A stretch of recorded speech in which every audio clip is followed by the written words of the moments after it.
with Tony Gwynn Jr. Well, I want to see greatness. I love greatness. Chris Ello. You can't swing a cat around without hitting 4 or 5 idiots anymore. And Matt Skraby. I love greatness. Don't blame us for any side effects. You thrilled our fans throughout the postseason with a great performance. Gwynn and Chris are ready to go.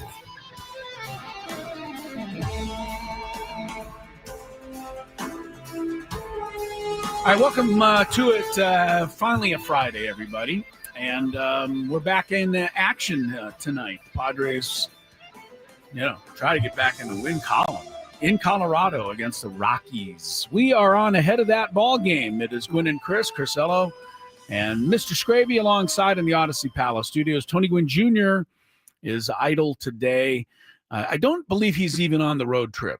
No, Colorado. He's definitely not. Yeah, he'll be back in the booth, I believe, next week when the Padres get home. They got Cincinnati coming in next week, and they have 4 with the Rockies coming in next weekend. But right now the focus is on what can the Padres do to get out of this muck and mire that they are in.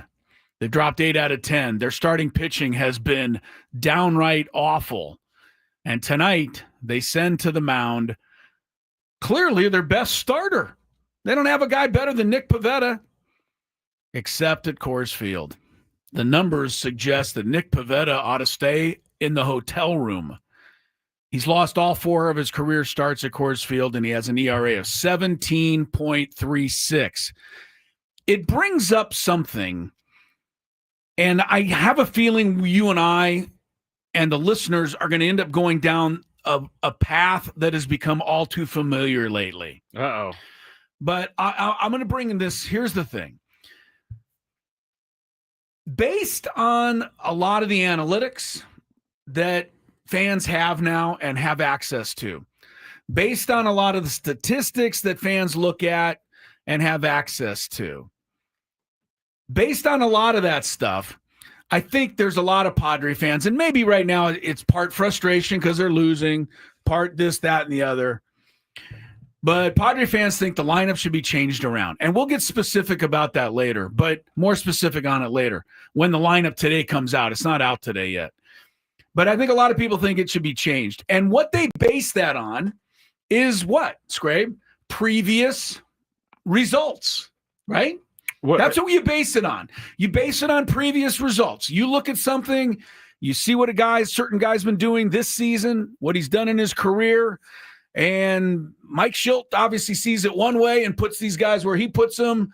A lot of the listeners and fans and the people who, call me names on Twitter, they see it a completely different way, and they think Mike Schilt ought to change it. But either way, both sides are basically going by past information to make their decision. All right, so let's just leave that aside for the moment. Now come back to Pivetta. In what world should the Padres even think about starting Nick Pivetta tonight? And I know the answer to that is, what are you, an idiot? Of course we got to start Pivetta. He's our best pitcher. But the numbers clearly say that he has no chance to be successful tonight. So where do we start accepting past performance, and where do we ignore past performance? Because clearly we have to ignore past performance tonight and put Nick Pivetta on the mound. And why is he on the mound? Because he's clearly been one of the best pitchers we've had all year. But his first start in Coors Field this year, 4 innings, 6 runs, very similar to all of his other starts there. So it's a bit of a conundrum if you ask me. You have to, at some point, trust your guys to be able to do what we've all come to expect them to do. And that means Pivetta has to start tonight. This isn't even a conversation. But we are overlooking some pretty obvious statistics that say he should go nowhere near this game. Furthermore, Dylan Cease is going to start Sunday. He's yet to win a game on the road. We're going to send him out to the road. It's just, it's weird to me because we are able to apply certain things, and then the same thing we can't apply over here. Manny Machado, for example, when he went 14 games in a row without an RBI, was never even considered to take out of the 3 spot. Why? His track record says you keep him there and he'll start driving in runs sooner rather than later. And they did keep him there, and he got out of that slump, and now he's pretty much been in another one. I think he has 2 home runs since the end of July. But past performance says Manny's the guy that has to bat in the middle of your order. I'm sure that in Philadelphia a couple of weeks ago when Kyle Schwarber went 0 for 20, do you remember this? He had a big 0 for 20 slump. They lost every game to the Mets. He went 0 for 20, etc. I got to believe that there's some Philadelphia fans, if I know them as well as I think I do, who thought it was time for Kyle Schwarber to take a rest, except for the fact that the next game he hit 4 home runs.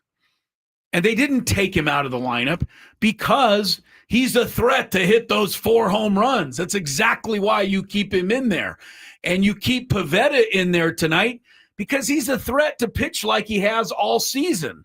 Despite what the previous numbers say, Pivetta is a real threat to go out there tonight, give you 7 shutties, and get you back back on track.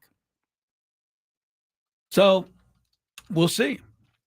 It's just something that kind of came to my mind, Skrabe. Am I outlandish here? You don't want my answer. Okay.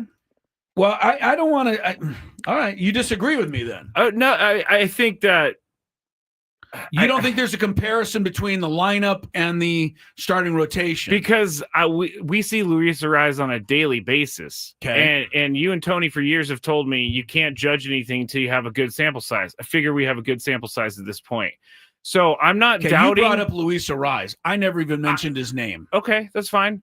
I just know what we had talked about before the show, so that's why it was top of mind. But I think that the lineup is way different. And this year, I'm not doubting that Luis Ariz is a great baseball player, but this year he has not been the same guy.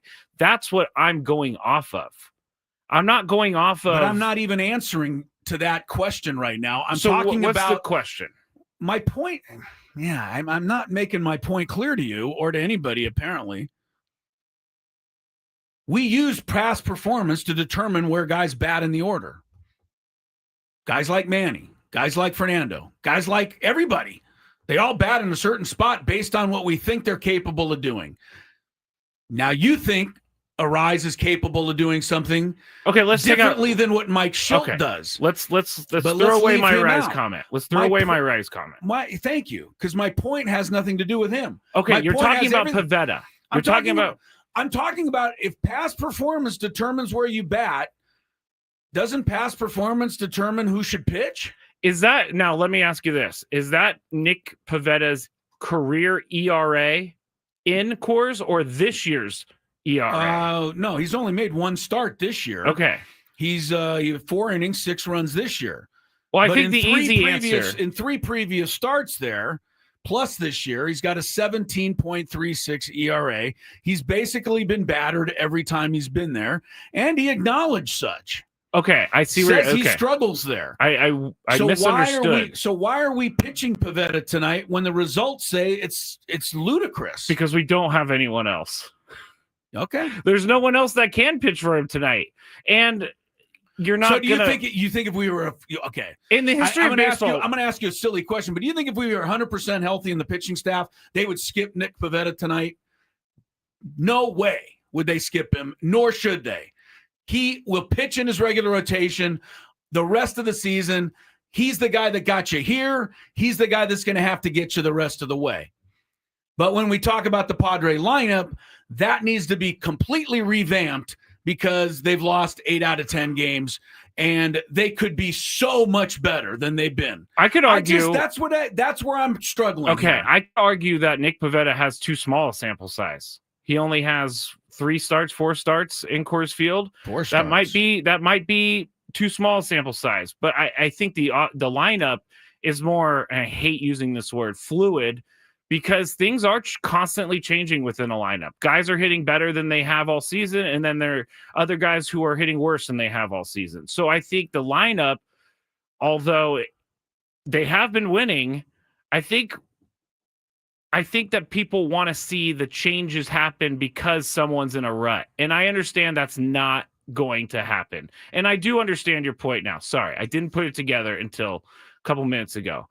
Why would we start Nick Pivetta when he's terrible at Coors Field? I get it. I think pitching, for me at least, pitching and hitting is completely different. I hope you're right. Because if Pivetta pitches like he normally does at Coors Field, we're going to be behind 6-0 again in the second inning, and we can't afford that to happen. I rarely look forward to the release of the Padres lineup as much as I'm looking forward to it today. Luis Ariz, I keep bringing up Luis Ariz, but that's the big part of the lineup that we constantly talk about. Keep bringing it up. He's going to be in the second spot, and I'll even go to say Mike Schilt should not listen to any of us, and he's not listening to any of us. Mike Schilt and that staff has a way better pulse on things than I do, or you do, or anyone does. I don't think there's a guarantee he'll be in the 2 spot today. They're going up against left-handed Kyle Freeland. We'll see what that says when the lineup comes out. We got the Cowboys and the Eagles rolling around. We got we got Bryce Johnson coming on. Yes. As he probably won't be in the lineup tonight, but he'll be on the show as our Friar Friday guest.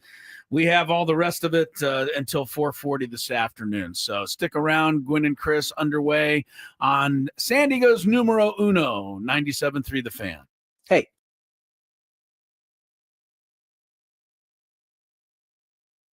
All right, it's time for the Beaver Nuggets.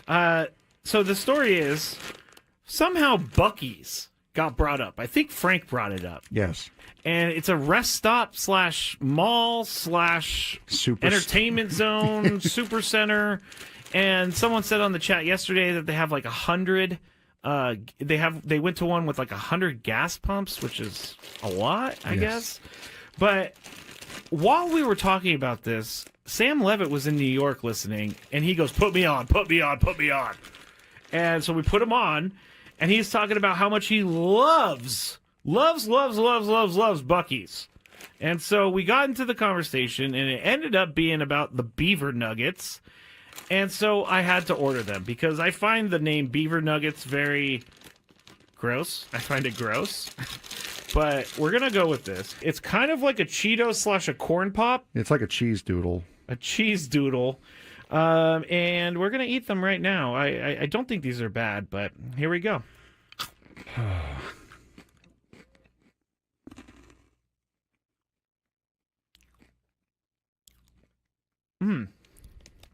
I like it. It tastes like a corn pop. I was just saying it tastes like a waffle, really. It does kind of taste like a waffle. You know what? I'm in. These are good. Yeah, I'm not.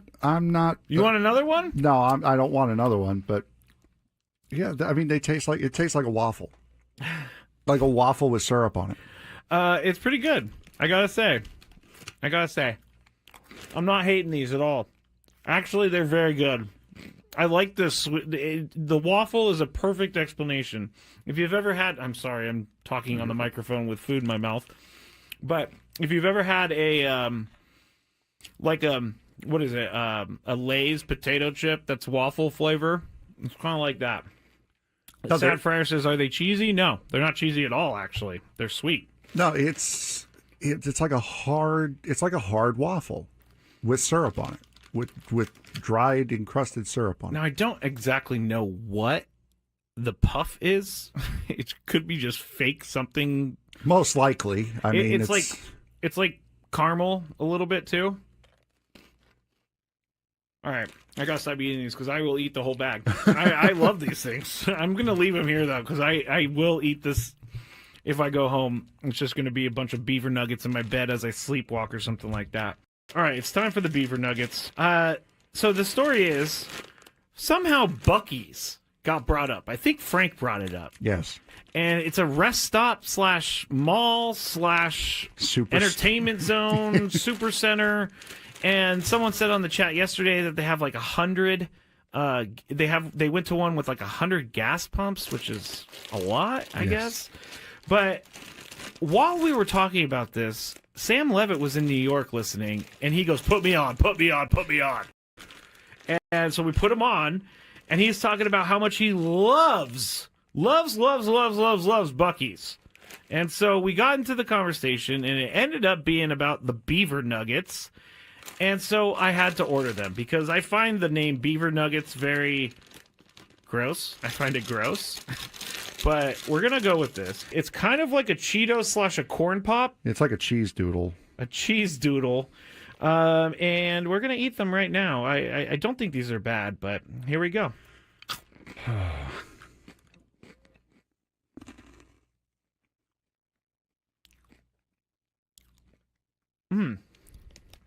I like it. It tastes like a corn pop. I was just saying it tastes like a waffle, really. It does kind of taste like a waffle. You know what? I'm in. These are good. Yeah, I'm not. You want another one? No, I don't want another one. But yeah, I mean, it tastes like a waffle, like a waffle with syrup on it. It's pretty good. I gotta say, I'm not hating these at all. Actually, they're very good. I like this. The waffle is a perfect explanation. If you've ever had, I'm sorry, I'm talking on the microphone with food in my mouth. But if you've ever had a what is it? A Lay's potato chip that's waffle flavor. It's kind of like that. Sad Fryer says, "Are they cheesy?" No, they're not cheesy at all. Actually, they're sweet. No, it's like a hard waffle with syrup on it. That's Skraby there. Tony Gwynn Jr. idle. Padres not idle. They're in Denver tonight. Got the Rockies. I think it goes without saying. Games are getting more and more important here. We have 22 of them remaining. Yes. Padres will begin play 2.5 back of the Dodgers. Quick thank you to Paul Skeens. We don't appreciate you too often around here, Paul. But last night was welcome. Dodgers get shut down again. They didn't score till the 9th inning. I mean, they looked like they were going to go back-to-back shutties in Pittsburgh. That's the mighty Dodgers. We'll leave them for the LA people to complain about. Swept. And I'm just saying, if they didn't get swept there, we'd be 5 out. Like, it would be over. I know. So, the Pirates kept us in it, and Dodgers play the Orioles this weekend. So, let's come on, Orioles, do something. do something. Yeah, you made our week horrible. Make their week horrible. Well, we'll find out. The Dodgers and Orioles play tonight while the Padres play the Rockies. We will be hoping for the 13-4, 2.84 this year edition of Nick Pivetta tonight. Can I say something real quick? Yeah, quickly in a second. He faced Colorado here on April 11th, 7 innings, 3 hits, 10 Ks, no runs. Like, they didn't even come close. And then went to Denver a week or two later, and 4 innings, 7 hits, 6 runs, 2 walks, 1 hit by pitch. It was a mess. Padres lost 9-3, and Pivetta's career numbers fell to 0-4 there, 17.36. So we need the former Pivetta to step up tonight. Absolutely. And going back to the first segment, I completely misunderstood your point, and I would like to say that it does kind of blow my mind a little bit. Now that you brought it up, I've never thought about it like this. But it does kind of blow my mind a little bit that there are those numbers of Nick Pivetta out there, but we're not even questioning it. We shouldn't, and nor should we. So I do understand your point there, because all numbers point to Nick Pivetta not being good tonight. So why are they going to start him? Yeah. And I don't think that's a bad thought whatsoever. I just had never thought about it before. I guess my feeling is that you throw Nick Pivetta out there because you don't really have anyone else, and you hope that he can be the guy that we know he can be. But even if they were healthy, there's no way they would skip Nick Pivetta. No, he's in the rotation. And then in the lineup, there's some – we'll talk about the lineup later. We'll talk more about the lineup. Yeah. But just to compare to Arise, you don't like Arise out there in the 2-hole, fine. Mike Schilt is obviously going a little bit by the fact that Arise has won 3 straight batting titles. Yes. And therefore is expecting him to start hitting like that. Same way we are expecting Nick Pivetta to start pitching like that tonight in Coors Field, Yes. even though the numbers say otherwise. We should, yes, I get it. Nobody wants to, everyone hates Mike Schilt and his decision making. I think that's just being a lot of people, a manager. Yeah, true. And a manager of a team that's lost 8 out of 10. And a manager of a team with good players and a manager of a team with high expectations. And a team that was in first place 10 days ago, but no longer very smart. Yeah. Speaking of not very smart, I had to laugh. Okay. I had to laugh, Skraby, because Jalen Carter proved what a moron he is last night before the Eagles-Cowboys game. And we talked some NFL, so we remind you to stream your local NFL games all season long. Kick off with the juicy Week 1 matchup between Detroit and Green Bay. It starts at just $30 for your first year. That's only $2.50 a month. That's not bad. Visit ParamountPlus.com/NFL. Get started today. But the Eagles and the Cowboys had not even gotten started. It was the opening kickoff. The player was down for an injury. I do think that Jalen Carter was provoked by Dak Prescott. Yeah, I don't think Prescott is completely clean here, but we've seen enough NFL football, Scrabe. Guys try to provoke other guys all the time. It's a trash talk league. Yeah. You can't walk up and spit on a guy. And kudos to the refs for being right on it. Kudos for number 93, is it? Jalen Carter, 98. 98. Number 98 has been ejected. And everybody's like, what? How can you do that? Well, when you saw what he did, it was an easy decision to make. I'd like to see the league add a 1-game suspension. I don't know that they will because he missed this entire game already. But I thought, Chris Collinsworth doesn't say a lot of things that a lot of people like. But he said one thing I agreed with here. He said Jalen Carter's act was so bad that he might as well just spit in the face of his entire team and his coaches and his fans. Because that's what he basically was doing by taking himself out of that game. And make no mistake about it, the Dallas Cowboys blew a huge chance last night to go in there and win that game. They absolutely blew that.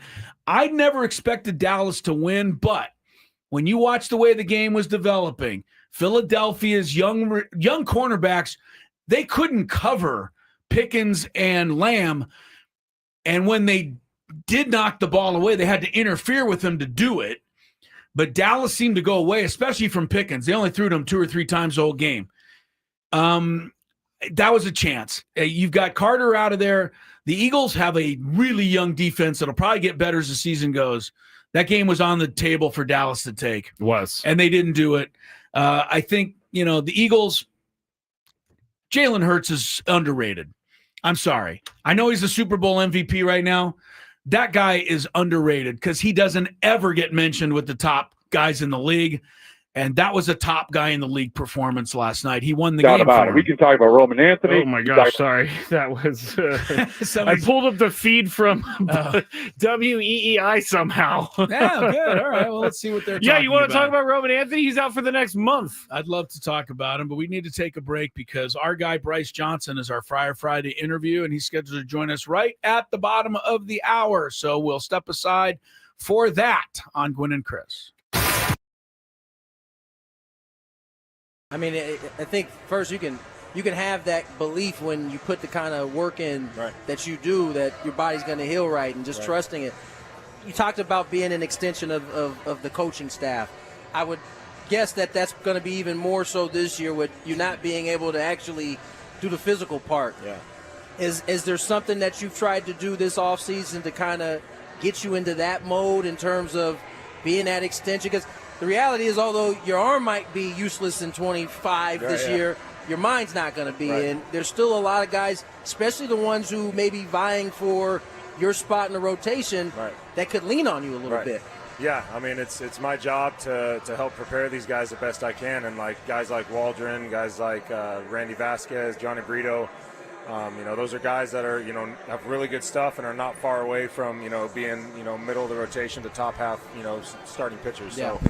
So trying to share some things. That's something we talk about all the time in the clubhouse is like, you bring something to the table on the field, every day. That's kind of what brings you here and gets you to this level. But, days that you're not playing as a starting pitcher, that's, a majority of our days. You pitch once every 5 days. So making sure you bring something to the table is, something we always talk about. So even though, like you said, I'm not going to be physically on the field pitching, I got to find a way to contribute. And a lot of that's just been, better communication with the staff. And I'm really excited this year to be able to sit in more of the coaches' meetings and see how they game plan and how they, come about their approach to certain teams. And I feel like when I come back in 26, I'm going to have a whole plethora of knowledge and things that I hadn't experienced before to add into my game. So. I just have to say this. I play with a lot of guys, and not all of them are going to take as serious as Joe is taking this part serious, which is getting into those coaches' meetings.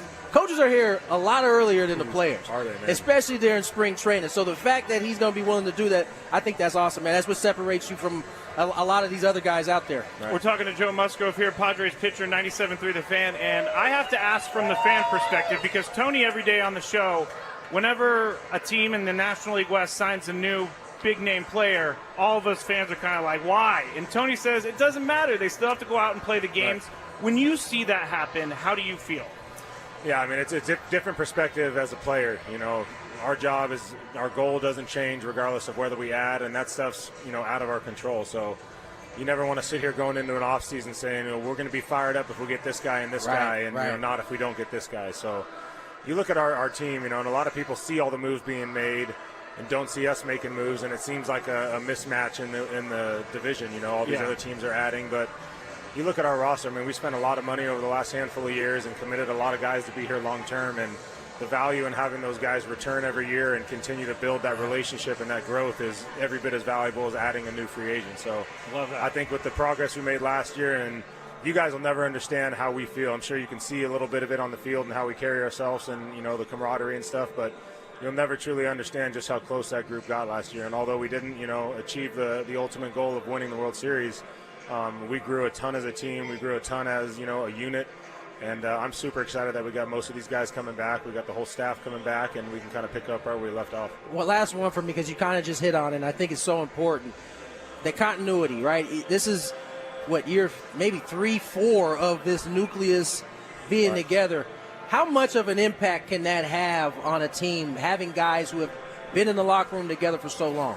Yeah, a ton. And, Schulte's big thing is shared experiences. We got guys from all over the league, some guys that are new and have experienced things that most rookies don't, and some guys that have been around 10-plus years that have, been in championship locker rooms and been around the best of the best. So sharing those experiences with each other and helping each other grow along the way, not just, providing, assistance and, coaching, but sharing experiences and helping guys grow a little bit through, what you've been through is a big thing for us. Joe Musgrove, ladies and gentlemen, this is a good one we got here, man. Joe, appreciate you, brother. Thanks so much, Joe. Pleasure, man. Quick healings, and enjoy the rest of your day, sir. man. You guys enjoy the rest of your day. Thank you very much. I mean, I think first you can have that belief when you put the kind of work in that you do, that your body's going to heal right, and just trusting it. You talked about being an extension of the coaching staff.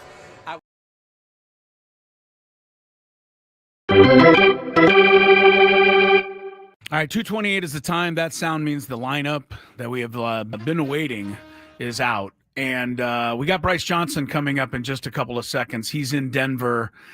He's not in the starting lineup tonight, but we'll talk to him on our Friday interview. Skraby just about fell out of his chair, though, when he found out who was in the lineup.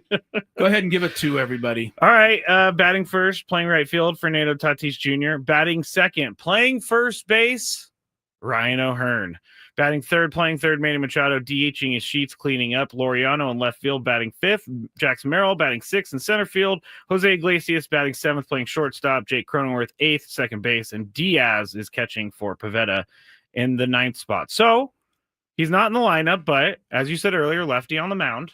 You guys have got those who have been crying for the removal of Arise. I'll put myself in that group. Yes, you have. Apparently, because I don't think, they sat him out last week. Yes. To rest. That was a rest game. this is not a rest game the way I see it. Do you see it as a rest game disguised as a get right day? I don't know. Look, you're not going to just never use Luis Ariz again, but I think they clearly, against at least a lefty, feel better about Ryan O'Hearn and Gavin Sheets getting those at bats. We'll talk more about it. It's going to be the buzz the rest of the day. And in a lot of people's minds, it pretty much guarantees a Padre victory tonight. So we'll hope that works out. In the meantime, time for our Friday interview. And speaking of guys that have been doing a tremendous job, Bryce Johnson. Bryce Johnson, I don't know if people realize that the last 4 times that he has been called upon to hit late in a game, he's gone 3 for 4. He also had 2 hits making a start earlier this week against Baltimore. He joins the program. Bryce, thanks so much for the time. Appreciate you joining us here. Awesome. Thank you guys for having me. How is Denver? How is the day off? I know that I read where Manny Machado kind of suggested everybody take a little break, get away, deep breath, and then kind of reset. Yeah, I mean, for me, it was pretty much that. I mean, I just chilled. I didn't do much. Walked around the city a little bit. Try to just relax as much as you can. These are kind of the dog days of the season. So whenever you get a chance to relax, you take advantage of it. Yeah, you probably should have listened to the sports talk shows, Bryce. I think that would have put you and everybody else on the team in a really good mood. I'm joking. For sure. I'm joking, of course. But look, the 8 out of 10, it's not fun. I know that. But I also know that you can report to us that there hasn't been a shred of confidence shaken in that locker room. No, not at all. I mean, just look at this roster. Yeah, this season's so long that, you're going to go through your ups and downs. And we just we're happy to go through one right now. So I'm confident, in that clubhouse that we're going to get out of it. So what a great opportunity tonight to do it. We're talking to Bryce Johnson here, Padres outfielder for our Friday 97.3 The Fan. And Bryce, you as a fan, us looking at you guys matching up against the Twins and then matching up against the Orioles, a lot of us are going to look at the record and think, okay, this is an easy win for the Padres. But it's not that way. In reality, everybody's a major leaguer at that level. They can play really well. How do you explain a good team maybe not playing up to the potential that they can against a perceived quote-unquote bad team? Well, yeah, I mean, you don't want to call anybody a bad team, like you said. I mean, everybody here, everybody here is, here for a reason. Everybody at this level is good. So, I mean, I think it's just, us coming down to, playing our game. And it's just, we haven't put it all together right now. But, we're, like you said, there is no confidence in there that has gone out the door for us. And we have all the confidence in the world. So, I have no doubt we'll get it going again. Bryce Johnson is with us, Padres outfielder in Colorado, Padres and Rockies tonight. Bryce, take us through your journey from San Diego and then away from San Diego. And then luckily for us, back to San Diego. It's been a bit of a crazy, 6-7 months for you. Give us a little recap. Crazy is the exact word for it. I mean, we've just been kind of all over the place. But it's been fun. I got to meet a bunch of people over there in Pittsburgh that I came up and played with when I was younger too, with Q Brian Hayes and some of those guys over there. But and then once I got the news I was coming back here, I was ecstatic. I mean, spending all year, in 24 here, I met a lot of good people, and then, coming back, it's still pretty much the same group. So, coming back to these guys, they welcomed me with welcome arms, and it was fun. And I couldn't be more happy than be here right now. When you're, Bryce, in the dugout, we're getting into the later innings, 7th, 8th inning. I don't know. Did the coaches talk to you, say, hey, if Sheets gets on this inning, we're probably going to run you for him? Is that something they discuss with you ahead of time? I saw you the other night kind of stretching. You hadn't come into the game yet, but I'm assuming you were thinking, I'm probably coming in, so I better be ready. So do you get a heads up on that, and how does that work? And also when you're going to go in defensively or pinch hit, any of those things, how does that all get communicated? Yeah, no, I mean, like you said, these guys do an awesome job of communicating. we even talk about it before the game starts. This might happen. This might happen, and we just kind of go through, what could happen in the game and how I could end up in there. And when it gets to I have my own routine now. I've been doing it for a while now, but I have my own routine that I kind of go through during the game, no matter what the score is. You always want to be ready. You don't want to be caught off guard. Yeah. Not stretched out, cold going into the game or something like that, which has happened before, and it's not a good feeling. But it's just, it's just sticking to my routine, knowing what's going on in the game, watching the game, and seeing, how stuff's playing out and, where I can fit in and stuff like that. So we have a good idea, and these guys do a great job of getting me ready. Just to go into the game and, help us win. Talking to Bryce Johnson here, Padres outfielder on 97.3 The Fan. And Bryce, you are in the middle of your best offensive season of your career. And so I was curious when I was driving down here, I was thinking, what can I ask you that I really want to know about a major league player? When you go up to bat, and do you look at your numbers and think, hey, I'm in the middle of the best offensive season of my career, or do you just go and not look at the numbers and just get the job done? I'm always curious if people follow their own numbers. Yeah, I mean, as a player, you try to, block all that out. As a matter of fact, I was talking to my dad the other day about it. He brought up the stats and was like, man, have you looked at what you've done? And I'm like, I'm not looking at it, but it's kind of there because I don't want to, I don't want to jinx anything because we're doing pretty well. Yeah. But we try to block all that out, and then I told him too, I'm like, I'm not really thinking about all that right now. If I just keep doing what I'm doing, all that at the end of the day will, be themselves and it'll show. But no, I try not to think about it.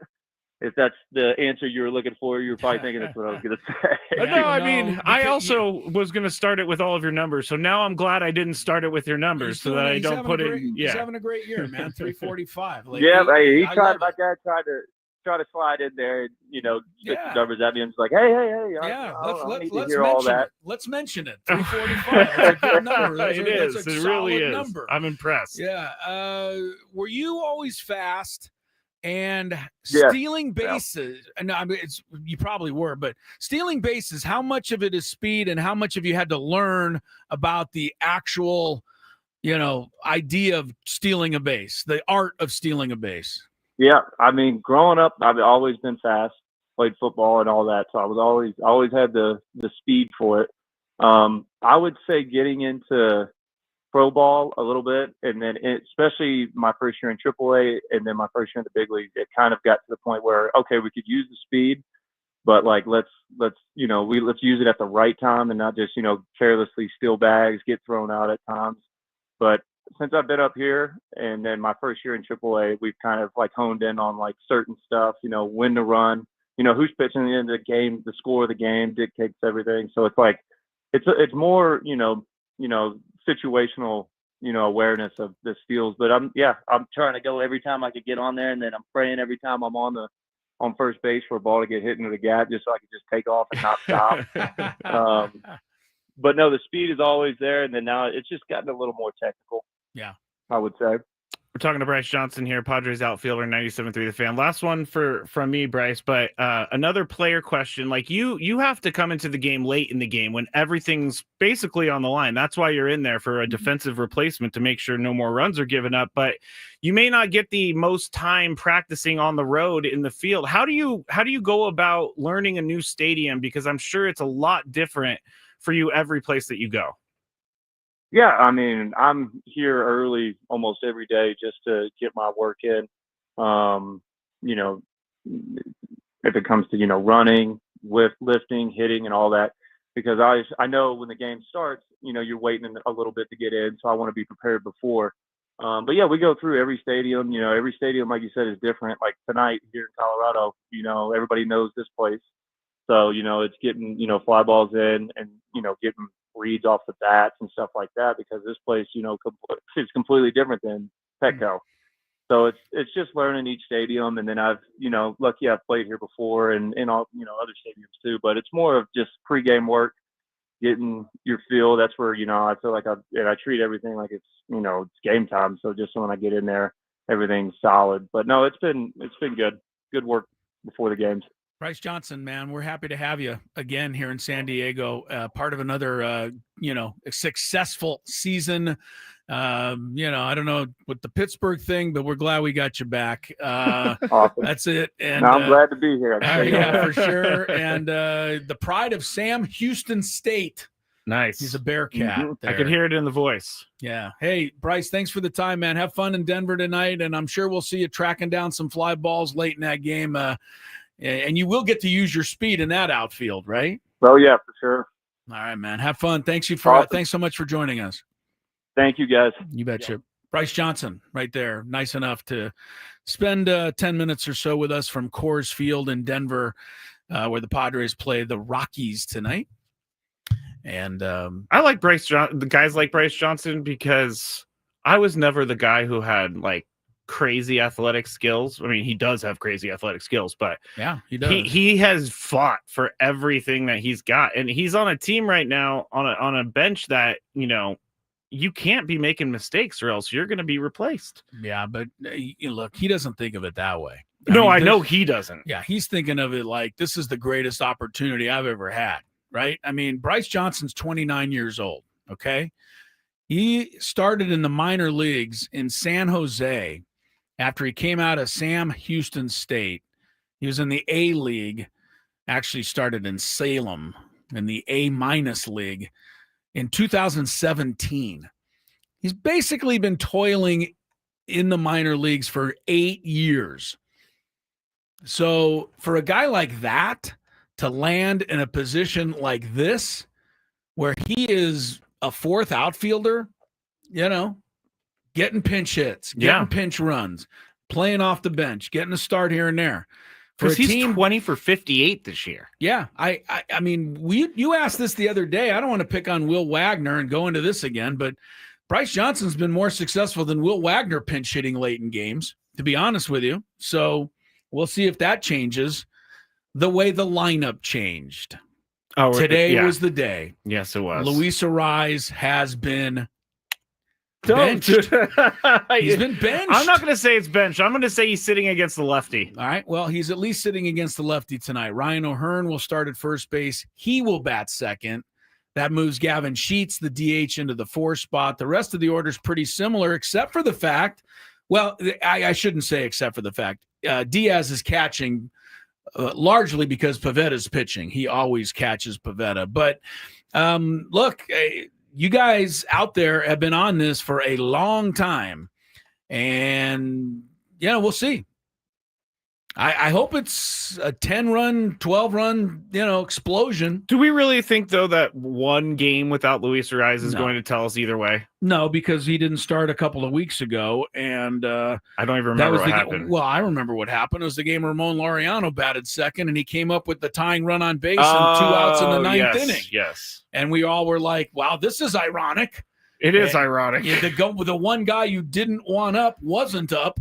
The guy you wanted was up, but Laureano made an out, and they end up losing the game. So, one game's not going to determine it. We'll see if this is the way Mike Schilt goes moving forward. I'm assuming he will be asked about it before the game. I'm sure, yeah. And as soon as he is, we will try to get it. I don't know if we'll have time, if he'll speak with the media before we go. Let me check and see what time he is speaking with the media. I can do that, Chris. Did you know that? I imagine you have a lot. You have a way. A lot of insight there. 4:30 Mountain Time, so 3:30 our time. So he'll be speaking in about an hour, but we're on for 2 more hours. Yes. Okay. So we'll be able to get something. So hopefully we'll be able to hear Mike Schilt. Maybe he's just going to say tonight we're going with, Rise on the bench against this lefty. And as a matter of fact, I'm almost sure this is what he'll say. Just the decision we made for tonight. We'll talk about the next game. He's not going to tell us, hey, no, we've decided Ariz is going to be benched. No, we think he's terrible. We're gonna bench him for the rest of the year. I finally read enough of those tweets out there. I've had it up to here with the tweets. So I'm giving in. And I want to thank Chris Ello, the lone guy at 97.3 The Fan, who has been taking bullet after bullet for me by sticking up for our decision to do the lineup the way we want to. You're welcome. But I'm a fan, and I want the lineup a certain way, Chris. And it's finally And changed. tell me, I'm actually saying, like, I am genuinely shocked this happened, even though it's not that big of a deal, but I want to see how they use him. I mean, he's not a bad guy to have come off the bench in a pinch hit situation. He pinch hit in that game. He didn't start. And I know made he an grounded out to lead off the inning. I'm just saying that's one example of it. I need to talk about this because it is overtaken my entire enjoyment of Padre baseball lately, and I apologize to myself for allowing this to happen. But everybody who keeps tweeting me that I think Arise is the end all and should be batting second and should be playing every day, you're not hearing what I was saying. What I was saying is that is what they have decided to do, and so they must see something different from what you see. And I also will admit to having said, I don't understand how Luis Arise batting second is all that's wrong with the Padres. Nobody has shown me anything to make me think that him batting second is the problem. So I want to get that clear. I don't have a dog in the race per se. My dog in the race is for them to win games. And with Luis Arise, a 3-time batting champ, you can throw it away if you want to, but he is. With him batting second mostly this season, the team was in first place after 130 games. Seems he must have contributed something to that. Maybe. I'm just kidding. Yes, of course he did. Of course he did. Done something. Of course. Even the worst player, in the league does something. But the last 10 games, he's been bad. They've been bad. His batting average is 40, 50 points below what it usually is, and that makes him less than stellar. And I don't disagree with that. All I'm saying was this is what they were doing, and that's it. I mean, what can you do? They've now changed, at least for today. Yeah. And so all the people that have been screaming from the rooftops that Arise is the problem, now we'll have to scream about something else, because in my mind, and what I keep going back to is, I think a lot of the people, you call it the loud minority. Yeah. Okay.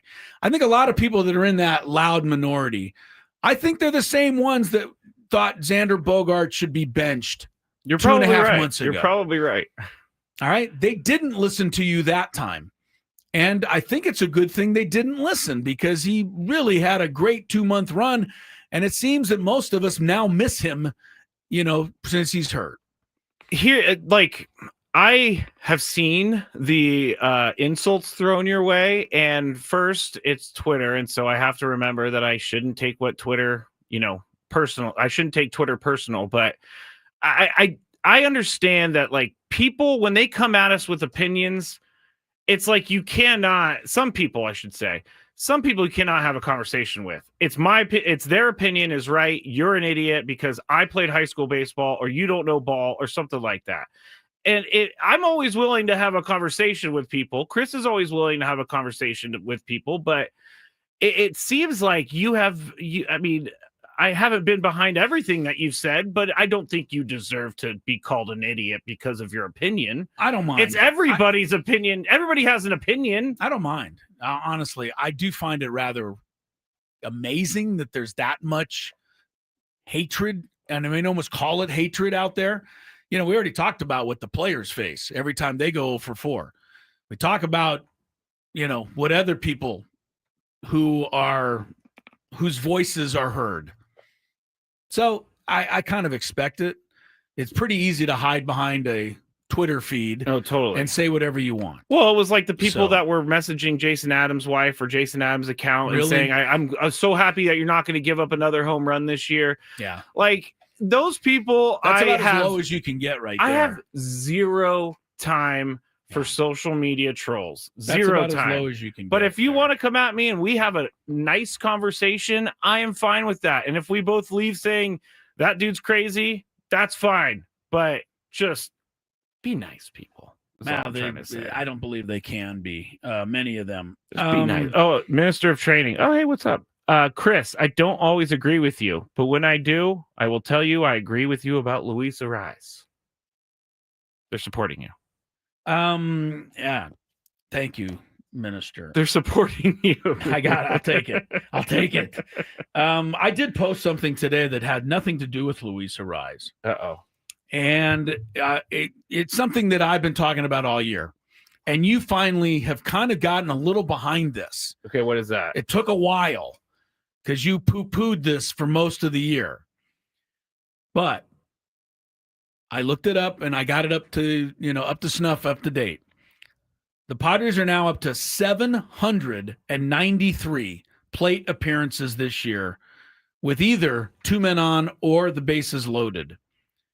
And they've only homered 11 times in those situations. They've hit 8 3-run homers, 3 of which have been hit by Fernando, 2 by Gavin Sheets. And then they've hit 3 grand slams. The last was by Laureano a couple weeks ago. Yeah. That factors out to 1 home run every 72 chances. 3-run home run every 72 chances? No. Oh, in that or grand slam. I gotcha. In that scenario, with 2 on or the bases loaded, they're hitting a home run in that at bat 1 out of 72 plate appearances. That is pretty low for any team. The Yankees have 33 such home runs. Padres have those torpedo 11. bats. Yeah. The only team that has less than the Padres is, of course, the Rockies. They have 9. But anytime, as you said the other day, you're in a category with the Rockies, it's not where you want to be. No, it's not. But the reason I bought into this whole thing is because I've been seeing the Padres have 3-run home runs hit against them in important moments. And 3-run home runs late in the season are going to end your season. They also, later in games, jolt a team one way or the other. Yes. The Padres, we looked it up. You looked it up under my direction. Yes, we both efforted this. Yes. They have given up 17 3-run homers while hitting 8. Yes. And they've given up 5 grand slams while hitting 3. Yeah, which that doesn't bother me. Well, but you do need to hit 3-run home runs. It needs to happen. I can't say when there's 2 men on, you got to only swing for the fence. I'm saying that the Padres need some of these big flies, and they need them soon because the starting pitching is probably going to be in flux here for a little while. We got 22 games left. Hopefully we can get it fixed by the end and get Michael King back. We'll get an update from Mike Schilt on that. But, right now the 3-run homer, I've talked about it all year.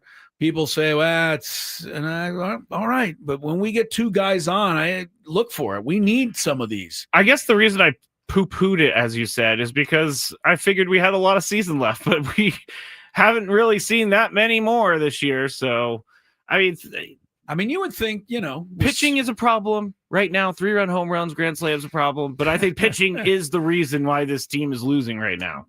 We'll find out because I think a lot of people, Don't say it. Don't say it. Okay. All right. Be bigger. Yeah. Be bigger, Chris. Be bigger. Don't say it.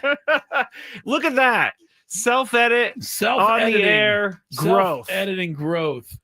All right. Before the program is over, we still have to preview the AFC West and the NFC West. We've done all the other divisions this week. Speaking of the AFC West, tonight the Chargers play the Chiefs. That game will be a 5 o'clock start. Yep. Our time from Brazil. YouTube.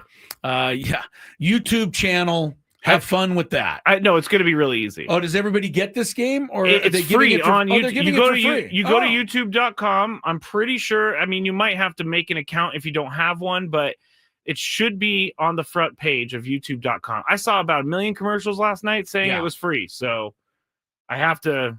You're going to stick up with that. Ooh, someone's telling me Randy Vasquez has a locker at Coors right now. Let me see if I can find this and confirm this before we head to break. Well, I'm pretty sure that he's going to start tomorrow. I would think so. Which is another thing we've all been asking for. So all of a sudden, Skraby, we are running the team apparently. Oh, yeah, Jeff Sanders tweeted it. He is at Coors Field. Appears he'll be a part of the plan tomorrow. Whether he starts or not, we don't know. Right, he could come in as after a opener. Yeah. Well, look, we asked for Vasquez. We don't really want to see Cortez. We don't want to see Sears.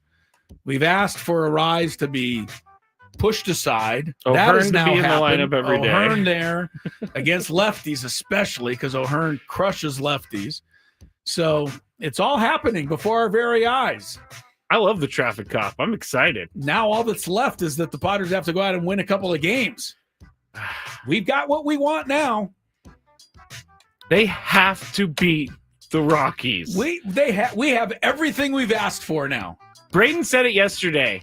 The Dodgers are gift wrapping this division for the Padres. They're handing them the present. It's gift wrapped. It looks beautiful. And the Padres are like, nah, I'm good. Padres are going to sweep the Rockies, but the Dodgers will sweep the Orioles. That'll probably be what happens this weekend. Alcaraz over Djokovic in straight sets at the U.S. Open. Day to the final out of the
all now in charge. Welcome back to Gwynn and Chris. 3:02 is the time. It does have a nice ring to it. Yeah, right. No, let us. The fans are in charge. Listen to the fans. Listen to us. We know what's best. And apparently, Mike Schilt has finally gotten the message. Luis Arise not in the lineup tonight against the left-hander Kyle Freeland. Ryan O'Hearn will hit in the number 2 spot. Play first base tonight. Gavin Sheets moves into the cleanup spot, DHing.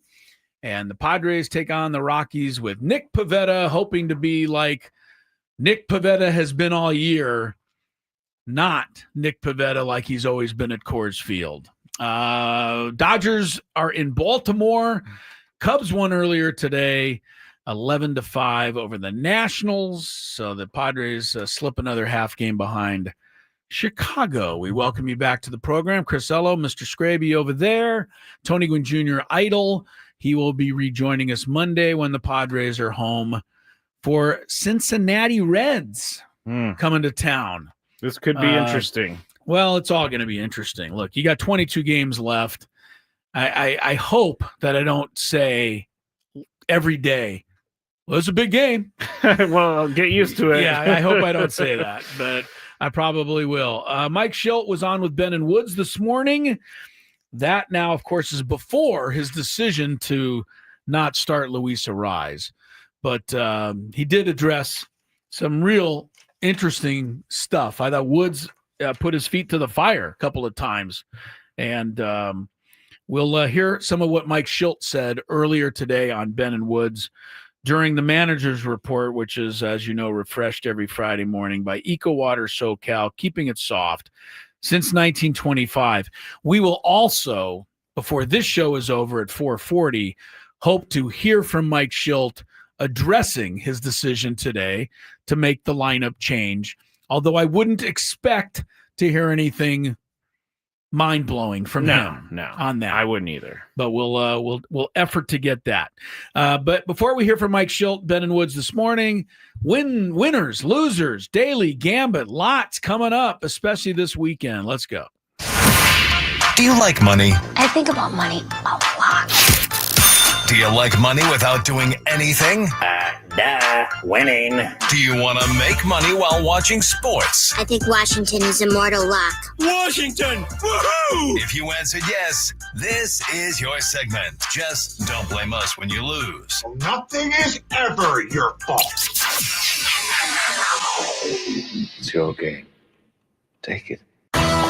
Gwynn and Chris go through the top bets of the day in The Daily Gambit on 97.3 The Fan. Daily Gambit is our daily sports betting segment here on Gwynn and Chris. Please, everybody, gamble responsibly. We made some good bets yesterday. I think the game went a little bit different than we thought it was going to go. The NFL game. The NFL game, yes. Well, the bet of the century was to bet over because the over-under number was 48.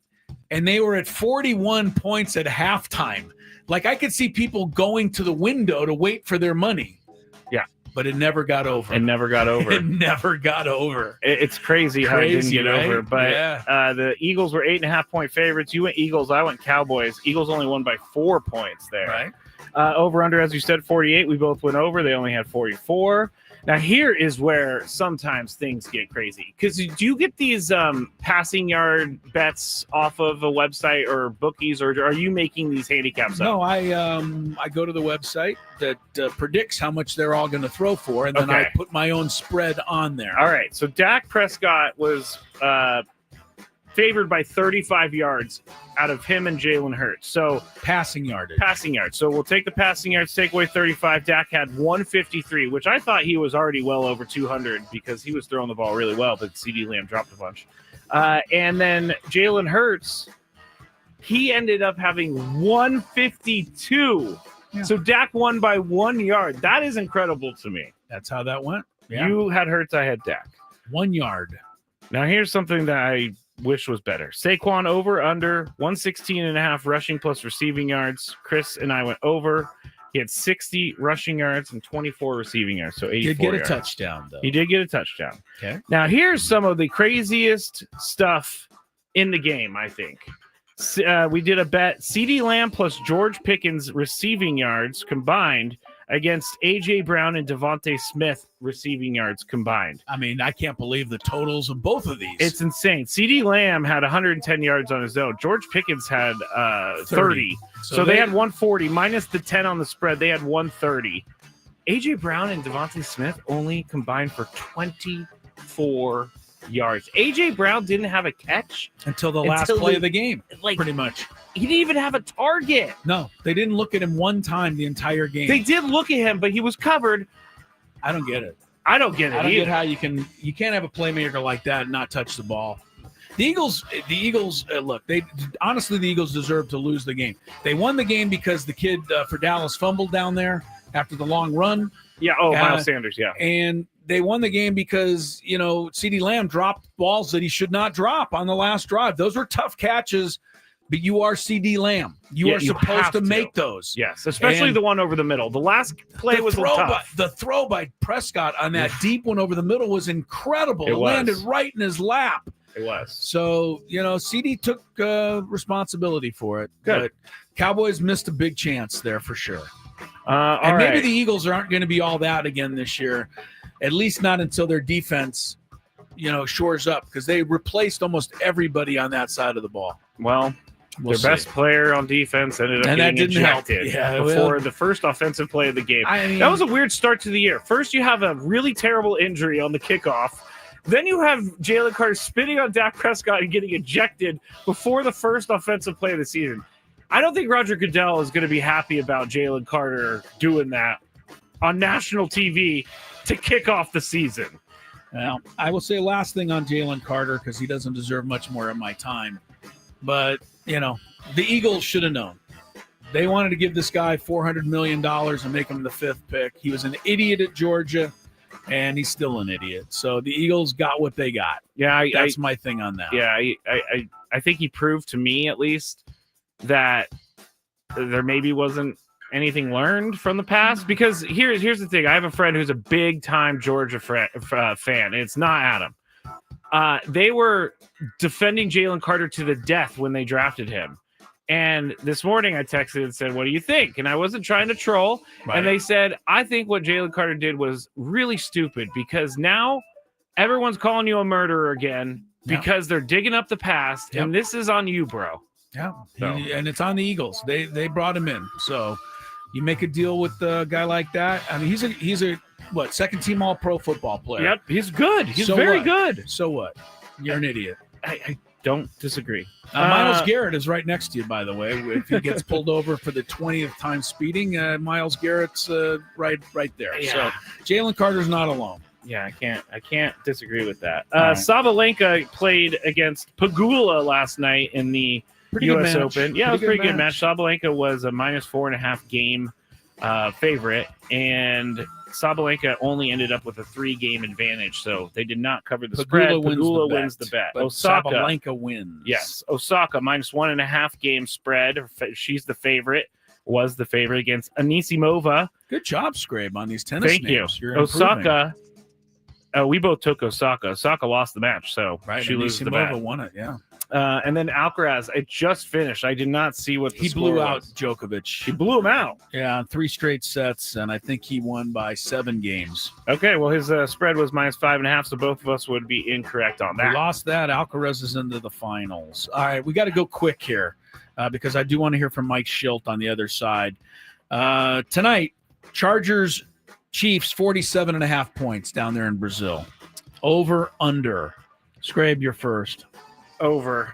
It seems like an over, but man, last night was an over. Yes, it was. They never made it. It literally was almost over at the half. They never made it. Patrick Mahomes -10 yards passing, or Justin Herbert. I'm surprised. I thought Herbert would actually have more passing yardage to begin with. So I'll take Herbert plus the 10 yards. Yeah, I have no idea what the Chiefs are going to look like, because every year it seems like Patrick Mahomes' usage is a little bit different. I'm going to go Herbert. Herbert as well. Okay. We've got tomorrow, Washington State, 1.5 over San Diego State up in Pullman. Washington State as a team rushed for 2 yards last week against a division FCS school. Oh, wow. I'm just saying, the Aztecs should be, have a chance to win this thing up What there. was the spread again? 1.5, Washington State favored. Oof, this is tough. You don't get a lot if you take the Aztecs, but you get a little. You get 1.5. You have faith? Come on, Sean Lewis, second year. I went to the game last year against Washington State, and it ended up being an okay game, but they were running all over the Aztecs. Well, I don't know they're going to do it this year. They had 2 yards last week. I'm going to go with the Aztecs. Good for you. You're going to go Washington State? No, I'm taking the Aztecs. Are you right. kidding me? All right, I brought this one in because we got to get the note in anyway. Christian McCaffrey. Oh, gosh. Over under 105.5 rushing plus receiving yardage. However, he did not practice today, and he's been listed as questionable all of a sudden for the Niners game against Seattle. Could Christian McCaffrey already be hurt, Skraby, before the season starts? You are so upset by this. Well, I immediately... You almost saw it coming, though, didn't you? You were like, okay. He was too quiet during the preseason, and I went immediately to every single 49ers beat writer to see what they were saying. And they said in the portion of practice that they watched yesterday, he was moving really well. He's been moving well all preseason. Why would they put him on the injury Maybe list? he came in, he was like, my calf hurt a little bit, and then they put it on there just to throw a little wrinkle in for the Seahawks. I'm going to say he goes over. You're going to still say you're going to throw caution to the wind. Yes. Well, I'm going to say under. I think he'll get about 3 yards, and he'll tweak his ankle. Well, please don't say that. Sorry. We got Indianapolis 1.5 at home over the Dolphins. I mean, I got to take the Dolphins because I'm, that's what I do, but I don't like their chances. The Colts aren't very good. No, you would not like the analysis that happened on my podcast this morning. Yeah, what they say? They have no idea who's going to be the Dolphins' cornerbacks. Oh, they don't. No, they don't have any. And so I'm going to go the Colts for that reason alone. You should. The only thing I give Miami a little hope here is that it's indoors and it's early in the season where no one's been hurt yet. So Miami in a clean environment sometimes can play well. Where they get in trouble is when, somebody blows a little wind or a raindrop falls. Yeah. Then they're in trouble. Yeah. All right, we got Sinner later today. Yannick Sinner, number 1 against Felix Auger-Aliassime. Give me credit for that. He's a Canadian. He's in his second Grand Slam semifinal. So he's capable, but Sinner is so good. He's favored by 8.5 games. Wow. That is a lot for a tennis match. If he wins 6-3, 6-3, 6-3, that'd be 9. So he'd get over it, but you got to win 6-3, 6-3, 6-3. You go first. I got to take, Sinner has been a machine, but I'm going to just hope Aliassime has a really good serve. Hopefully he can win enough service games to stay closer. I'll take Felix plus 8.5. I cannot stand Yannick Sinner, so I'll take Felix. Oh, you're taking Felix too. And finally, last one, Pavetta, 5 1/3 innings pitched, over under. We've already talked about it. He's the best pitcher the Padres have, but he's never pitched well at Coors Field. Is tonight the night, Skrabe? Yes. Over. Got to get 5 2/3 innings at Coors Field. I have a feeling he's going to be pretty motivated to be the stopper, which is what he has been dubbed. He's 13-3. Or the Padres, I believe, are 13-3 when he starts after a loss. I'll take that. Are you going to say over? Or under? I am. I'm going to say over. All right. When we come back, Mike Schilt on with Ben and Woods this morning. What did they have to say? Or what did Schilt have to say when Ben and Woods put his feet to the fire? We'll find out after traffic. From the 8th.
managers of the San Diego Padres listening to the program. That's right. I don't know if you saw the word, Sam Levitt. The fans are now running the team. Fans have got what they want. The lineup is just as they like it now. So we'll see what happens tonight in Denver. Sam Levitt's laughing. He's got the pregame show coming up. All right, a couple of quick things. This is on a more serious note. At 2:30 this afternoon, a big brush fire is broken out. It's grown to 20 acres, apparently, according to Fox 5, KUSI News. So evacuation orders have been issued for the neighborhood surrounding Doubletree Road, Barbit, B-A-R-B-I-T, Barbit Road in Spring Valley. The fire broke out near Hamishaw Boulevard and Doubletree Road this afternoon. So if you, live there, know people who live there, get the word to them, make sure that you're aware of what's happening out there. If you need to leave work, I can't allow you to leave work. You'll have to ask the people there, but might be something you want to consider if you have a home in that area. They've set up an evacuation point right now at the Skyline Church down there off the 94 freeway near Hamishaw Road. So good luck to everybody there. Hopefully it's just hopefully it's going to be, some people will be displaced. Hopefully nobody will get hurt. They'll be able to get this thing put out. But we want to let you know, in case you're, knee deep in sports here this afternoon, there's something else out there, and we want to make sure you take care of that. The 5 is going to be closed this weekend. That's another thing we should mention. The 5 freeway south of the 52 is going to be closed all weekend. The beach exits, they said. Yeah. So if you're normally traveling along that pathway or thinking of traveling along that pathway, don't. Think of something else. The Savannah Bananas are happening tonight and tomorrow. Bananas. I am going. You're going to go. I'm going to go to the game. All right. I'm going to see. I hope I get there in time because it's hard to get there from here. But everyone's going to take the 805 home. I have a feeling. So just keep that in mind, people. Because the game's going to be over after it closes. When you the game, people driving home from the game may run into that freeway closure. Yeah. All right, so be careful about the fire in Spring Valley, the freeway closure. When you see the Bananas tonight, ask them why they wouldn't give us somebody on the show. We tried. Really? We tried. Oh, and they said no. They just said no. We're like, what? Like, no? Hey, it happens. Okay. And we really do have a different world of promotion in terms of events in town because social media does a lot of promotion for that. But I am going, and apparently, Chris, they have 2-hour time limits. So you'll be out of there. Yeah, so I think that's good. And I'll report back on Monday about. Yes, everybody. I know a lot of people who got tickets. It wasn't easy to get tickets. You had to get them in a lottery. Yeah. So that's those crazy. who get to go, have fun tonight. All right. Mike Schilt was on. I'm sure he had fun with Ben and Woods this morning. I don't think he looks forward to these. You don't think he looks forward to media availabilibilities at all during just in general? Just in general. Yeah. So he's on with these guys this morning. It's refreshed by EcoWater SoCal. Mike Schilt did say yesterday or the other day after the loss of the Orioles that improvement starts with him right now. And he's got to do better. So, Stephen Woods, good job. Asked him, what does that look like? You doing better?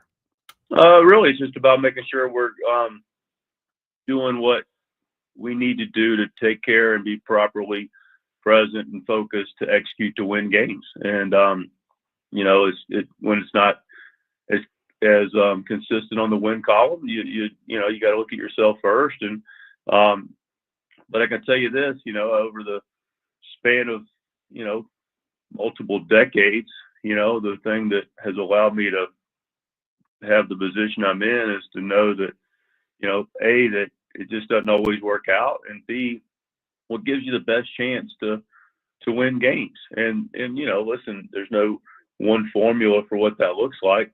But there is consistencies in the formula that if they take place, give you your best opportunity. And that starts with everybody working on the same page, being together. I don't feel like that's an issue at all for our club.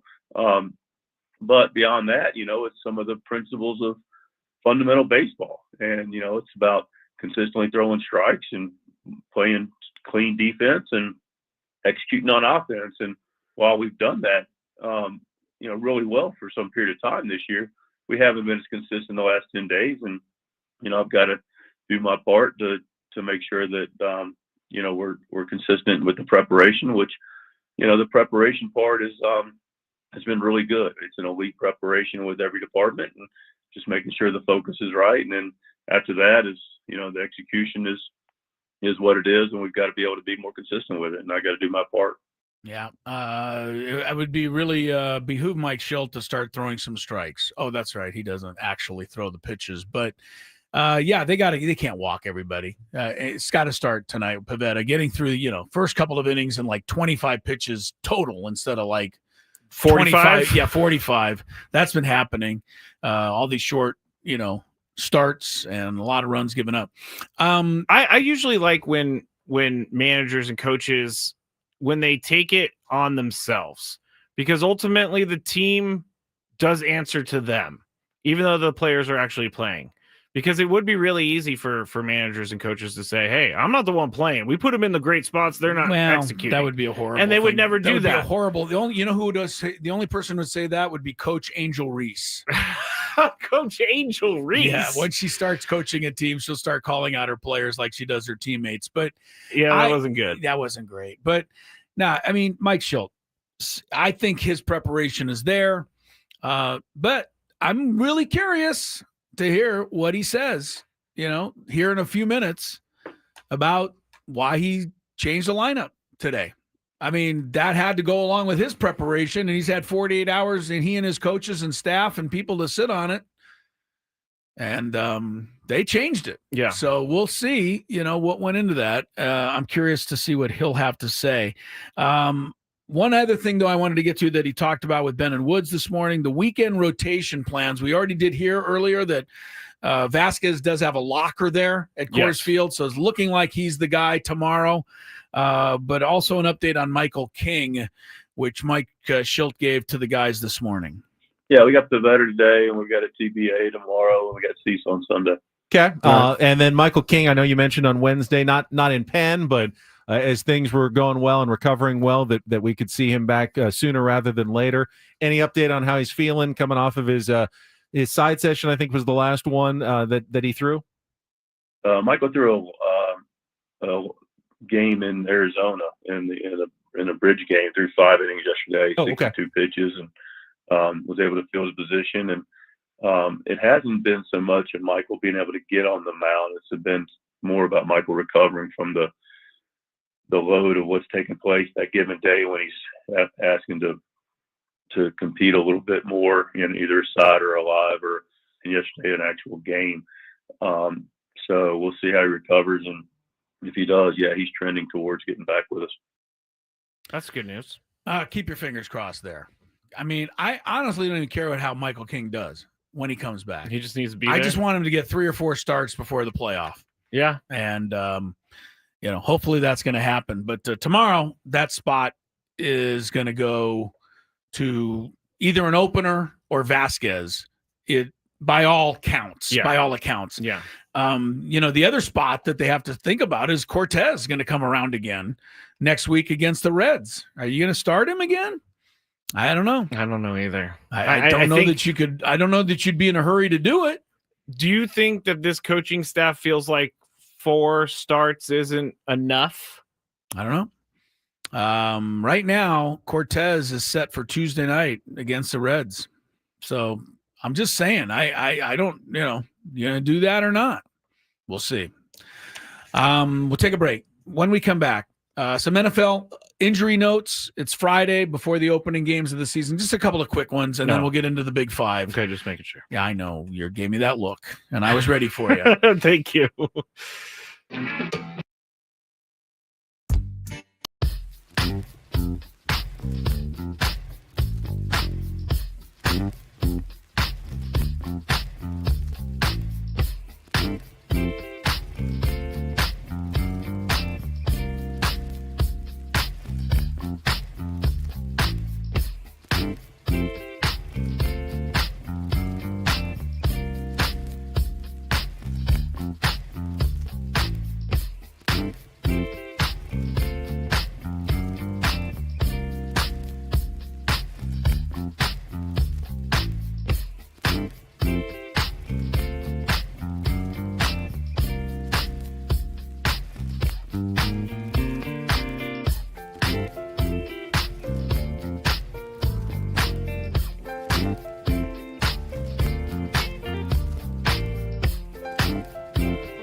Friday. Had a good interview, I thought, earlier. Bryce Johnson was with us. Yes, he was. Get to know him a little bit. If you missed it, you can go back to our website there, 973thefansd.com. It's up there. Skraby will have it. It's already there. And you can listen to Bryce. He was quite good. Or you can go to youtube.com, type in 97.3 The Fan. The video's up there as well. All right, good. Bryce Johnson was on earlier. Mike Schilt was on with Ben and Woods this morning. We played you some of that. And we hope to play you some more Mike Schilt from Coors Field, where he is currently speaking and no doubt discussing, among other things, his decision to put Ryan O'Hearn in the 2-hole tonight and put Luis Ariz right next to him on the bench. I did look up Ryan O'Hearn just for giggles. This year, against left-handed pitching, he's hitting .292. He's been great. Even better than that since he came here. Yeah, he's been great. But something to keep in mind, not saying one way or the other, just citing numbers. .292 is 80 points above his career average against lefties. 80. His OPS is .872 this year. That is 240 points higher than his career. The only thing I want to say, and then I'll probably get some mean tweets because, that's all. Well, then stop saying these things. Well, I need to say it. I have to put up with it. The career numbers against left-handed pitching is probably why Mike Schilt did not immediately plug him in against left-handed pitching. I don't disagree with that. But he has hit it well since he's been here. And so he gets an opportunity tonight, and we'll see how long that goes. And we'll see, if Ariz is on the bench for a while or just against lefties, we'll see how that goes. But we'll hear from Mike Schilt, hopefully on that. I just go straight to the Big Five. The NFL injury stuff, we already talked about McCaffrey. I do want to say one thing. McCaffrey has been listed as questionable, but according to NFL.com, McCaffrey says, quote, he feels great. That's what I figured. I don't understand why they would even put him on the list then, but they have to. Okay. If he goes to the trainers and says, hey, I got something going on with my calf, they have to put it on the list. But he obviously didn't tell the trainer he feels great. Did he walk in and tell the trainer, I feel great? Perfect. We're going to put you on the injured list. I don't know. I don't really get it, but that's what they're doing. I'm not the right person to talk about this. Malik Neighbors should play for the Giants. He's been kind of a little questionable. I did see one that a lot of people might want to know about. Kicker Tyler Bass, Buffalo, put him on the IL. So if you're a Tyler Bass kicker owner, you're going to need to make other arrangements. We're talking about kickers. Yes, we are, but it's fantasy football, and it matters. All right, Skrabe, get us to traffic in the Big Five. From the 855 Get Ross Traffic Center, protecting San Diego after accidents or injury. Traffic is brought to you by Caltrans, reminding you that southbound I-5 is closed at State Route 52 starting tonight. The 15 slows down on the northbound side at Poway Road. This is all because of a collision off on the shoulder. Delays go back to Mercy Road. The 163 northbound slows down with some debris in the left lane at Mesa College Drive. Caltrans reminds you that as part of the I-5 Asset Management Project, southbound I-5 is closed from State Route 52 to Mission Bay Drive until Monday morning. Please plan ahead and use alternative routes like Interstate 805. I'm Sue Aller with Gwynn and Chris, San Diego's #1 sports station, 97.3 The Fan. It's that time of the show when we check on the latest in sports. Only the most important topics and questions are brought to light. Stop what you're doing and listen. These news stories will astound and amaze you. The one, the only. Oh my God, who the hell cares? The Big Five starts now on 97.3 The Fan. Oh, Chris was pointing at me. I didn't know if he had something to say. No, just playing the music. All right. All right. Thank you for the lead-in. You know, like when Tony tinkles the ivories Yes. for the NFL music. Even though it's not Even piano, though there's no at ivories all. being tinkled. I mean, that's something that we have been talking about for like 5 years now. If you love Mediterranean food, try Spiro's for authentic Mediterranean cuisine in Coronado or La Jolla for dining or takeout options. Visit spiroscuisine.com. I'm not going to lie, it's kind of a slow sports day in a way. Okay. So we're going to have some fun. Number 5. And I'm going to make up some topics, Chris. First one. Okay. Who's more important to get going right now for the Padres? Fernando or Manny? Yeah. It's a both. I mean, I can't differentiate. You got to have them both. And I think it's funny, Merrill is the one that's really been slumping and not, returning to form after the ankle It's been a yet. really tough year. So I'd like to see some of that. But we said it a long time ago, during all of this arguing and haranguing over who bats second and then, Lorian, all these guys. Manny and Fernando are going to determine the fate of the Padres. They're just the guys that stir the drink. I think Fernando's showing some signs. Manny, he's in one of his Manny slumps.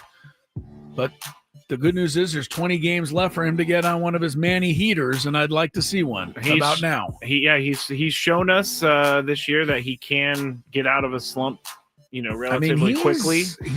We kind of thought he was a gimme for the 30 home runs again, right? I kind of thought he was going to win the batting title. Right. He had the batting title in his sights. The home runs, he's not going to make it now. He's got 22. He needs 8 in 22 games. Well, if he does make it to 30, that means things are going well. That's a good sign. That'll be a really good sign. But Manny's hit 2 home runs is all. I think it's got to be. I'm going back July 29. He's got 2 home runs since then. I think it's got to be Manny if we're going to choose one, just because Manny. We always say the saying is the team goes the way Manny goes, and if Manny Machado is good, they're winning games. If Manny Machado struggles, it seems like they lose games. So again, and some of the Arise haters will tell you that now they have to pitch to Ryan O'Hearn, and they can't pitch around. Wait, can't pitch around Toddy. Take it the other way, right? Yeah.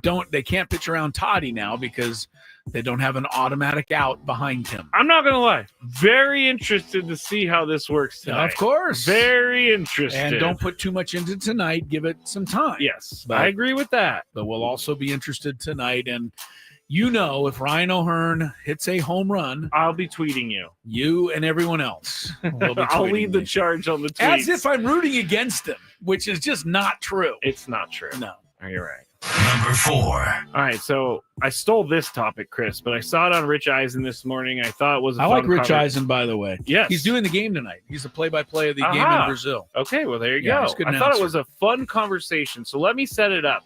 Okay. Basically, it's who had the worst week. Texas quarterback Arch Manning for looking like the opposite of the next great. North Carolina head coach Bill Belichick for getting blown out by TCU at home in his debut. Or Alabama head coach Kalen DeBoer for getting beat by Florida State on the road in their opener. I'm up first. I think Bill Belichick. This was a disaster. Really? I think Arch has time to prove that he can do it, but all eyes. Arch can have a full season, and at the end of the season, everybody be like, man, he was really bad in that one game. Bill Belichick had every single football eye in the world watching this game, and they got destroyed by Braden's TCU Horned Frogs. They sure look good on the first drive, though. They did. That was the hilarious thing about it. They took like the ball and went down the field like an NFL team, and then that was it. Yeah. Like they were just hopeless after that. So I'll say Bill Belichick. I won't. Belichick's next 3 games are against Charlotte, Richmond, and UCF. So look for him to be 3-1 before Clemson. I expect Belichick to take time to figure it out and get these kids all together. It takes a long time to get a whole team together. Arch Manning, I can't blame him in a lot of ways because that was a media-created thing. Yeah. But I think he had the worst week. I just do. I think he fell the most, off the platform that they put him on. He did because he wasn't even reasonably good. And Sarkisian didn't trust him to do anything, which tells me that Sarkisian isn't even thinking all that about him yet. Yeah, it was all, you said it earlier this week, but it was all those stupid wide receiver screens to get things Miami going. Dolphin passes, yeah. But when everybody knows the wide receiver screen is happening, it doesn't work. Yeah, it doesn't work. I can be the first to tell you. The Alabama guy, He's getting heat for... That's just overreaction. Yeah, I think so. Florida State has a good program. They had a bad team last year, and they took it out on Alabama. Good for them. Number 3. For tonight's Chargers-Chiefs game in Brazil, we kind of touched on this yesterday, but let's get more into it. Both teams' logos are going to be on the field, with each in the respective end zone. You may ask, why is this a big deal? Well, technically, this is a Chargers home game, so it should have Chargers logos all over the field. This is a new NFL policy for all international games, though, according to spokesman Brian McCarthy, quote, to further enhance the atmosphere as a big event and create a special look and feel for international games, end quote. Chris, is this a sneaky way for the NFL to promote the Chiefs on a world stage? No.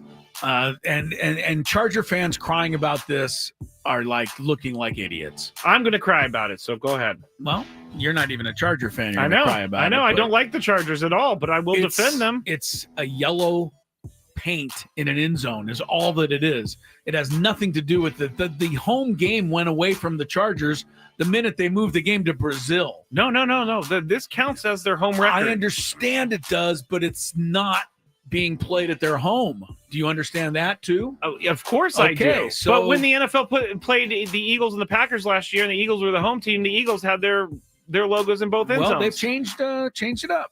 I wonder why. They made a change. Just to benefit the Chiefs. Yeah. I saw a great tweet that I know you're going to believe that. I will watch the game tonight for 2 reasons. 1, I want to see Taylor Swift, and 2, I want to see how the officials cheat to benefit the Chiefs. There you go. I'm joking. I don't want to see either of those things, but I have a feeling I'm going to see them both. How are the Chiefs going to luck out tonight? That is the question that was answered 10 times in their favor last year. It did. It was incredible. Back to me. But having said that, Harbaugh's a cheating sucker who probably shouldn't be coaching either on the other side, to be honest with you. Could be. He got away with murder there at the Michigan thing and then washed his hands of it and came here and, thinks he's scot-free. He's not scot-free in my mind. Sorry, Harbaugh. Well, I think this is ridiculous because the That's NFL. ridiculous? No. The logo thing. Oh, if you're going to say it's a home game and you're going to make it a big deal that they get this home game in Brazil, then you better make sure it looks like it's a home game. I think this is ridiculous. If this was stupid. if the Chargers were playing the Broncos, guarantee you Broncos logo's not in the end zone. Guarantee you're wrong. Guarantee you're wrong. They're going to have more of these international games. Yeah, it's going to be like this now because they've created a standard for Patrick Mahomes and the stupid Chiefs. Number 2. All right. A strange scene went down in the Yankees-Astros game last night. Astro and former Padre Taylor Trammell's bat was called into question by Yankees manager Aaron Boone. There was this weird mark on the bat, so he asked the umpires. And then Aaron Boone was asked after the game. I really hope this plays because it has not been working for me, but let's try to go down to Aaron Boone. What happened with the bat there with Trammell? It's just something we noticed this series and asked the league about. And, the video's playing, but that thing's not playing. It really makes me angry. All right. Basically, he said that the bat had this weird scuff mark on it, and so they had been noticing that Taylor Trammell was using this bat, and so they asked the umpires whether or not they agreed that the bat was out of the specs or whatever, and the umpires didn't know either, so they sent it to an authenticator who is going to send it to the Major League Baseball offices to see if this bat was okay to use. Chris, do you think Aaron Boone should have done this? I need to duck in with not breaking news, but something I just read that's important. Oh, okay. Padres have just placed left-handed pitcher Nestor Cortez on the 15-day IL. Oh. That is retroactive to September 4th. That means he's not due back till at least the 19th. That means not only do the Padres have to find somebody for his rotation spot, or if the rotation spot tomorrow, which appears it'll be Vasquez, they're going to need somebody to pitch Tuesday against the Reds because it will not be Cortez. All right. No, that's big enough news. That's big enough news. So biceps tendonitis. Yeah, that's the... I hate to say it this way, or is it the home runs allowed-initis? Yeah, I think it's probably closer to that. Okay. So I don't remember we're done with this, right? We're done with this. You think it's... Oh, no, we're with Aaron Boone. Aaron Boone, yes. Well, the only thing I'm not a big fan of trying to come up with all this stuff and pointing out. Jeff Sanders also tweets out Randy Vasquez has been told he's starting tomorrow. Okay, good. I love all this news that we're getting right now. I'm giving you updates.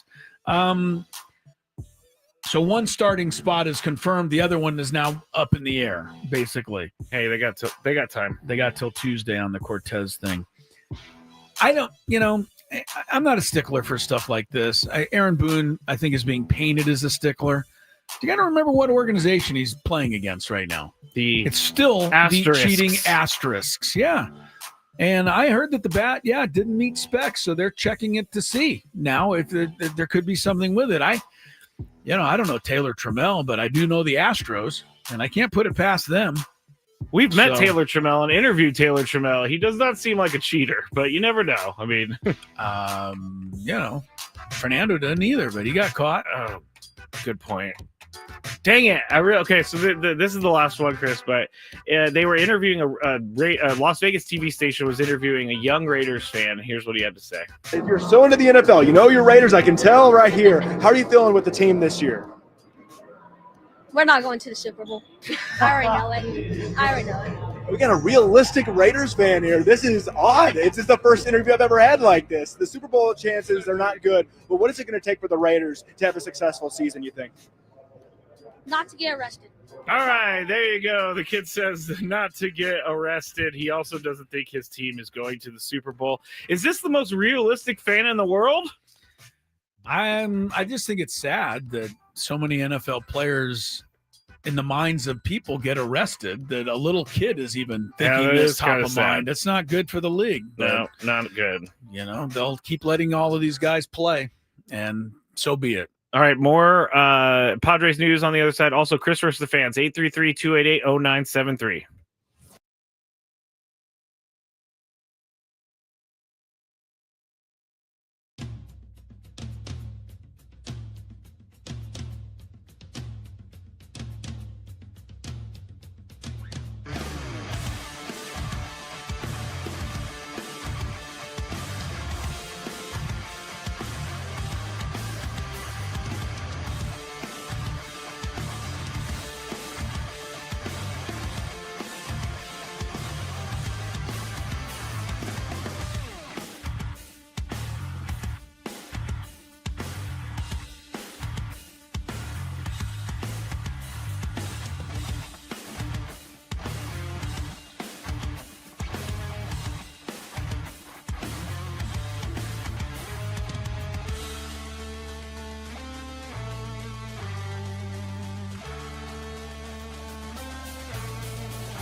final segment or two before we turn it over to Sam Levitt's Padre pregame show. Sam's going to have a lot to talk about.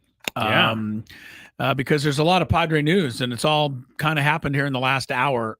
First up, Luis Arraez, not in the lineup tonight. Ryan O'Hearn batting second and playing first base. Mike Schilt, according to Sam, was asked about it.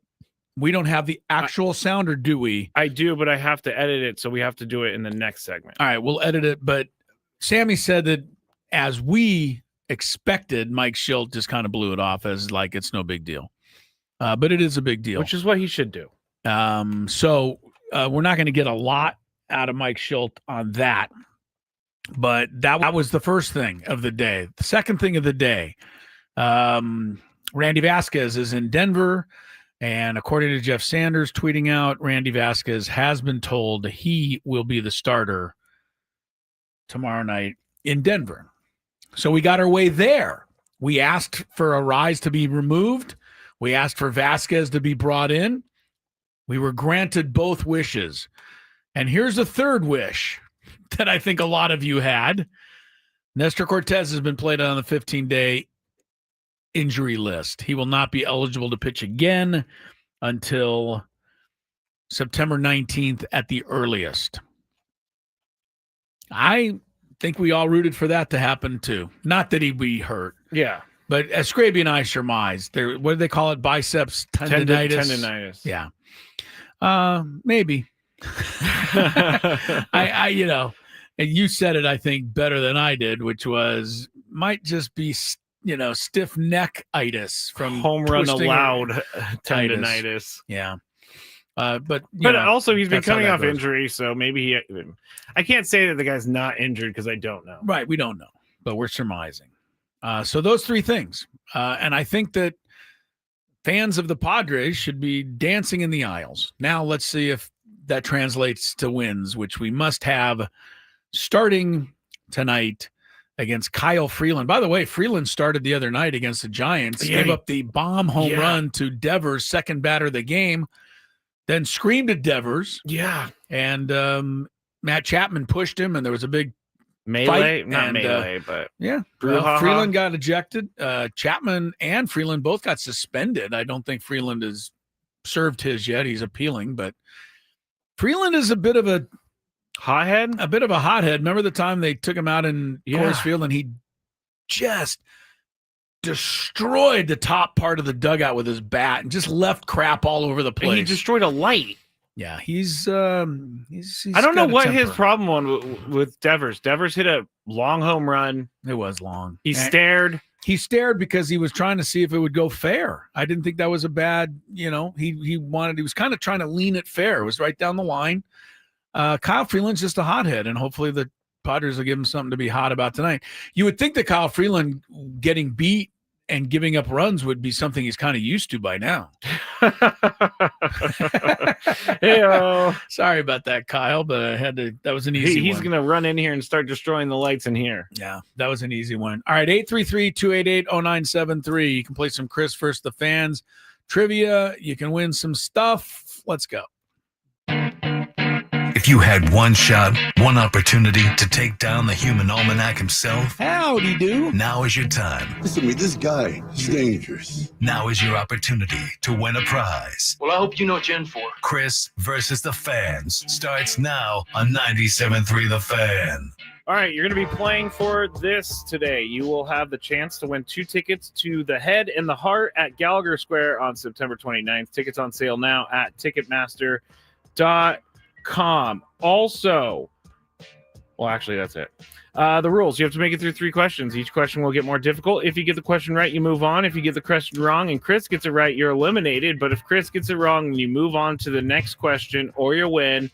If you are a first-time player, let us know before you get into it, and you'll get that first question for free today. All right, let's go to our first contestant. Let's go to Scott.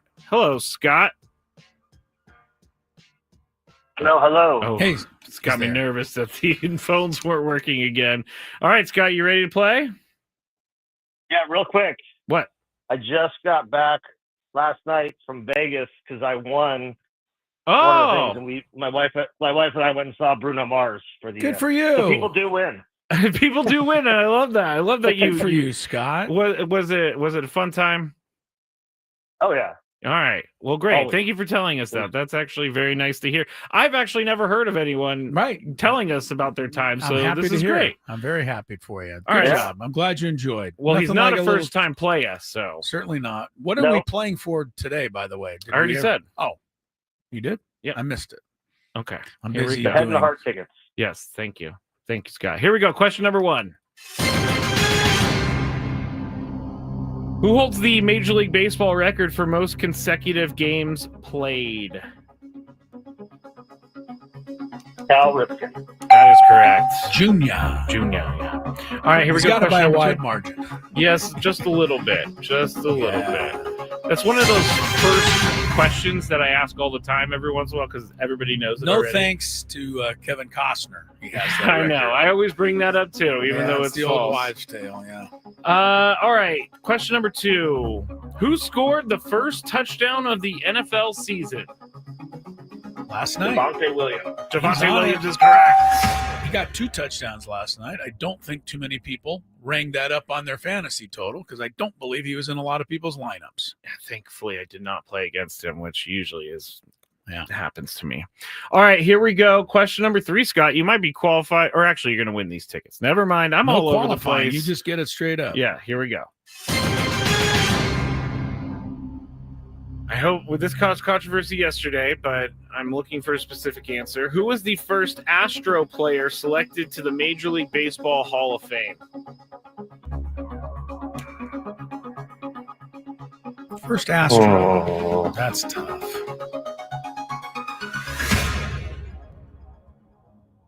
I'm gonna pass.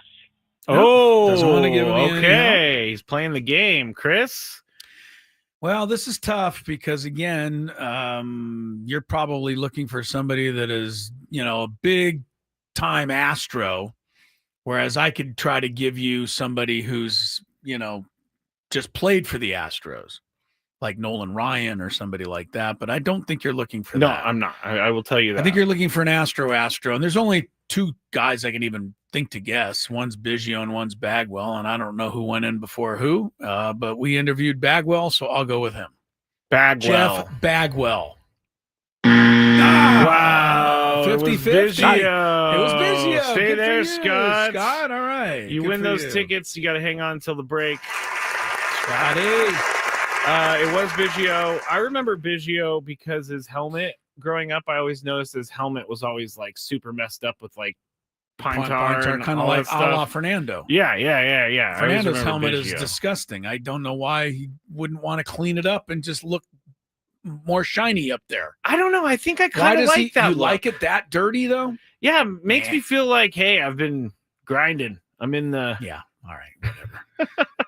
Okay. You can put a bunch of crap on your helmet and you're never going to look like you're grinding. Oh, yes, I will. There's no marks on the helmet. In high school, Chris, I used to try to get stick marks on my helmet. Do you know what a stick mark is? It's like when the face mask hits the helmet, it rubs off some of the paint so that you could see like the paint. And in practice, I would get a good stick mark and I would admire it. You'd be pleased with that. Yeah, I'd be like, yeah, you see this stick mark over here? I took a Yeah, big somebody hit. crushed me. Someone crushed Yeah, me. I'm feeling pretty good about that. I got my head in there. Good for you. All right, that was all right. So that's the end of Chris versus the Fans for the day. We do have our picks for the AFC West and NFC West. Do we going to have time to get that in the last segment, or do you have something we need to do? Oh, because we do want to hear the Mike Schilt thing. We want to hear about him, at least what he had to say about why Arise is not in the lineup tonight. Yes, and from what I'm told by Sam Levitt, it's not going to make anybody feel any clearer about this decision. It's going to be a typical Mike Schilt, I'm not giving anything away answer. But I do think that it is telling that Arise is not starting. It was one thing to give him a day off a couple of weeks ago or 10 days ago, but this to me is a clear sign that they really believe that that's just not the way to go.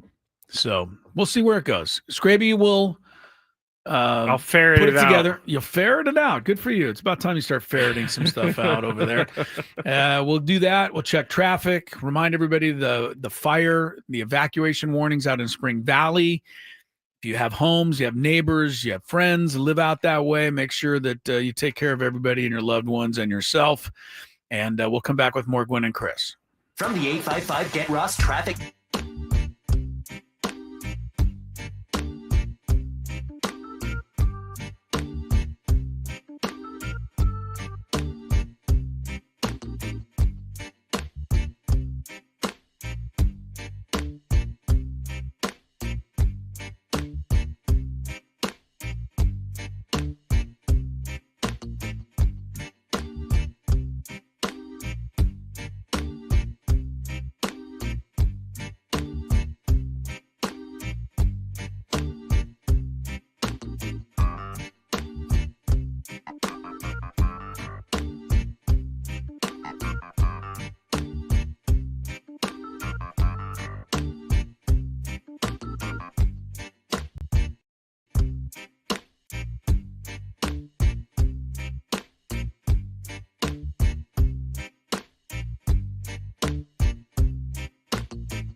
All right, I'm feverishly working on my picks for the AFC and NFC West. We got to wrap up our NFL preview. Final segment of this show.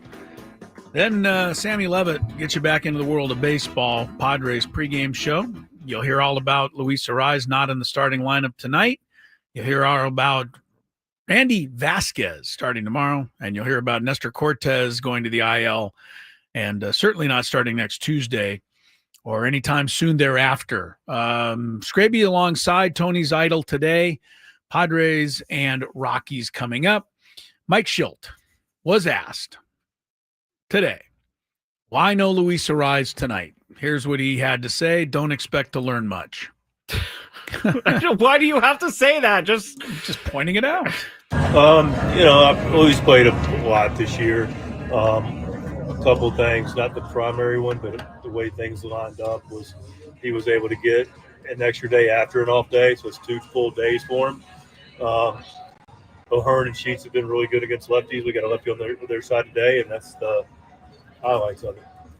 Course field play in a part of too, like just plays that rewards slug and they slug. It's a part, but we take Louis anywhere. Good guys. Thanks, Mike. All right, appreciate it. You're welcome. Thank you, sir. All right, good. Turn it down. Sorry, I was. What were you doing? I was talking on the phone. And Yes, I couldn't could hear. tell. Yes, I'm sorry. All right, so there you go. Rye's not playing tonight. Day after a day off. I did acknowledge that O'Hearn has been hitting lefties well. Okay, good. Something that everybody else out there seemed to notice a long time ago. Yeah, we have the access to the stats. I mean, come on. Yeah, and he didn't evidently look at them. All right. I you know what? He doesn't actually have to look at the stats. He has a better feeling. Like if he goes up to a guy and he's like, not according to the people that have tweeted me, he doesn't have a better feeling. oh, well, you can't listen to those people because no one has a better feeling. All right. Anyway, as I said earlier, everybody's getting what they want. You got Arraez out. You got Vasquez starting tomorrow. You got Cortez on the injured list. It's all going our way, fans. You sound kind of bitter. I just have absolutely not. I that want it out. to work. I want it to work. I will say, I don't think bitter. I will tell you that I am curious in the back of my mind what the next big thing that we'll complain about is.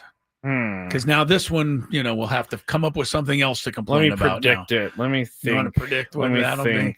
Yeah. Well, the next thing will probably, it's got to be if, say, Suarez gives up a lead.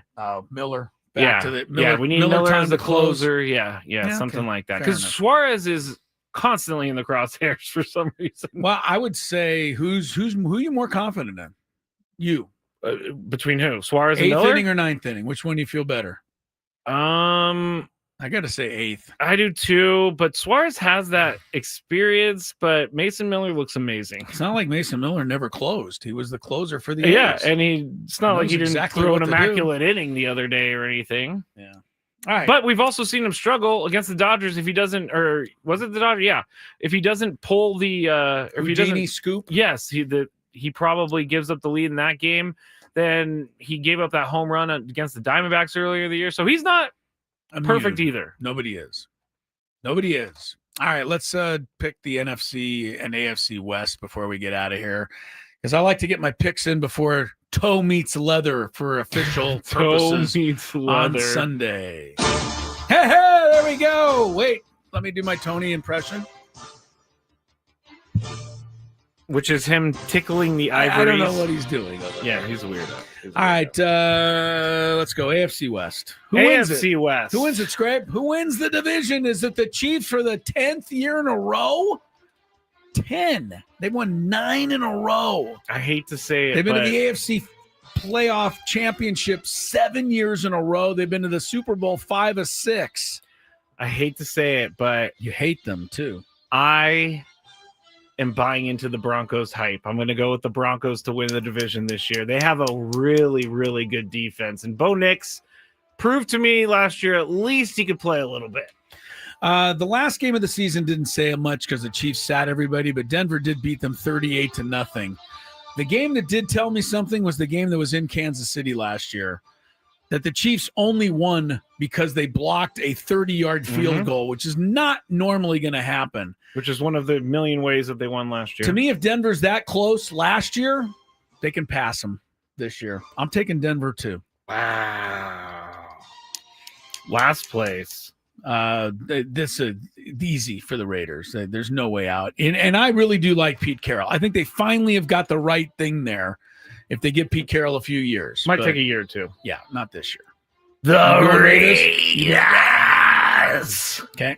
Who's your MVP of the division? You mentioned him, Bo Nix. Wow. I didn't think he was going to be good at all, so I was wrong.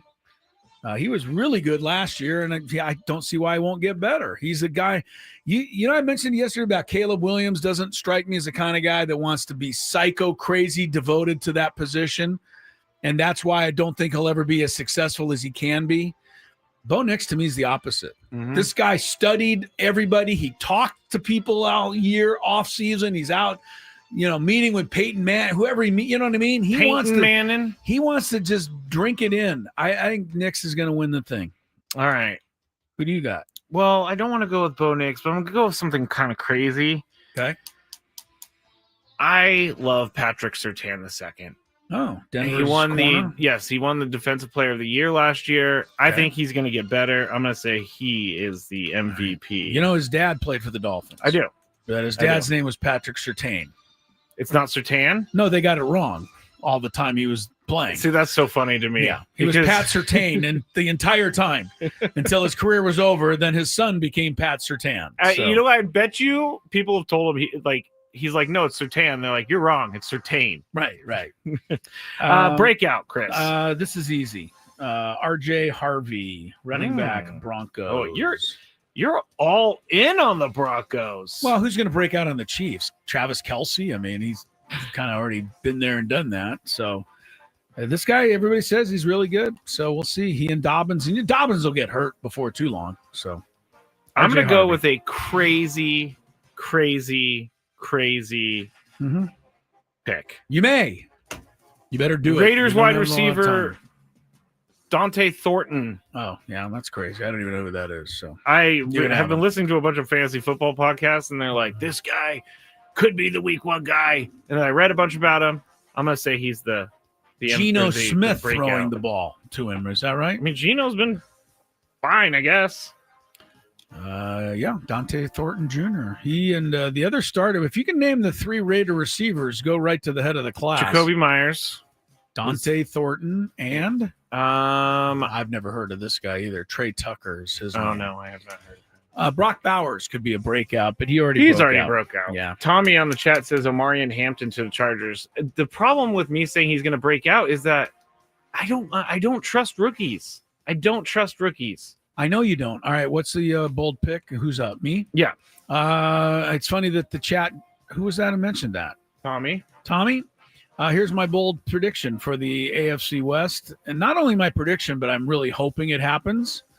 I say that when it's all said and done, Omarion Hampton rushes for more yardage than Ashton Genty. All right. I mean, I might be able to see that. That's my bold prediction. I shouldn't be rooting against Genty. It's just that everybody's already put him in the Hall of Fame, and that kind of bothers me.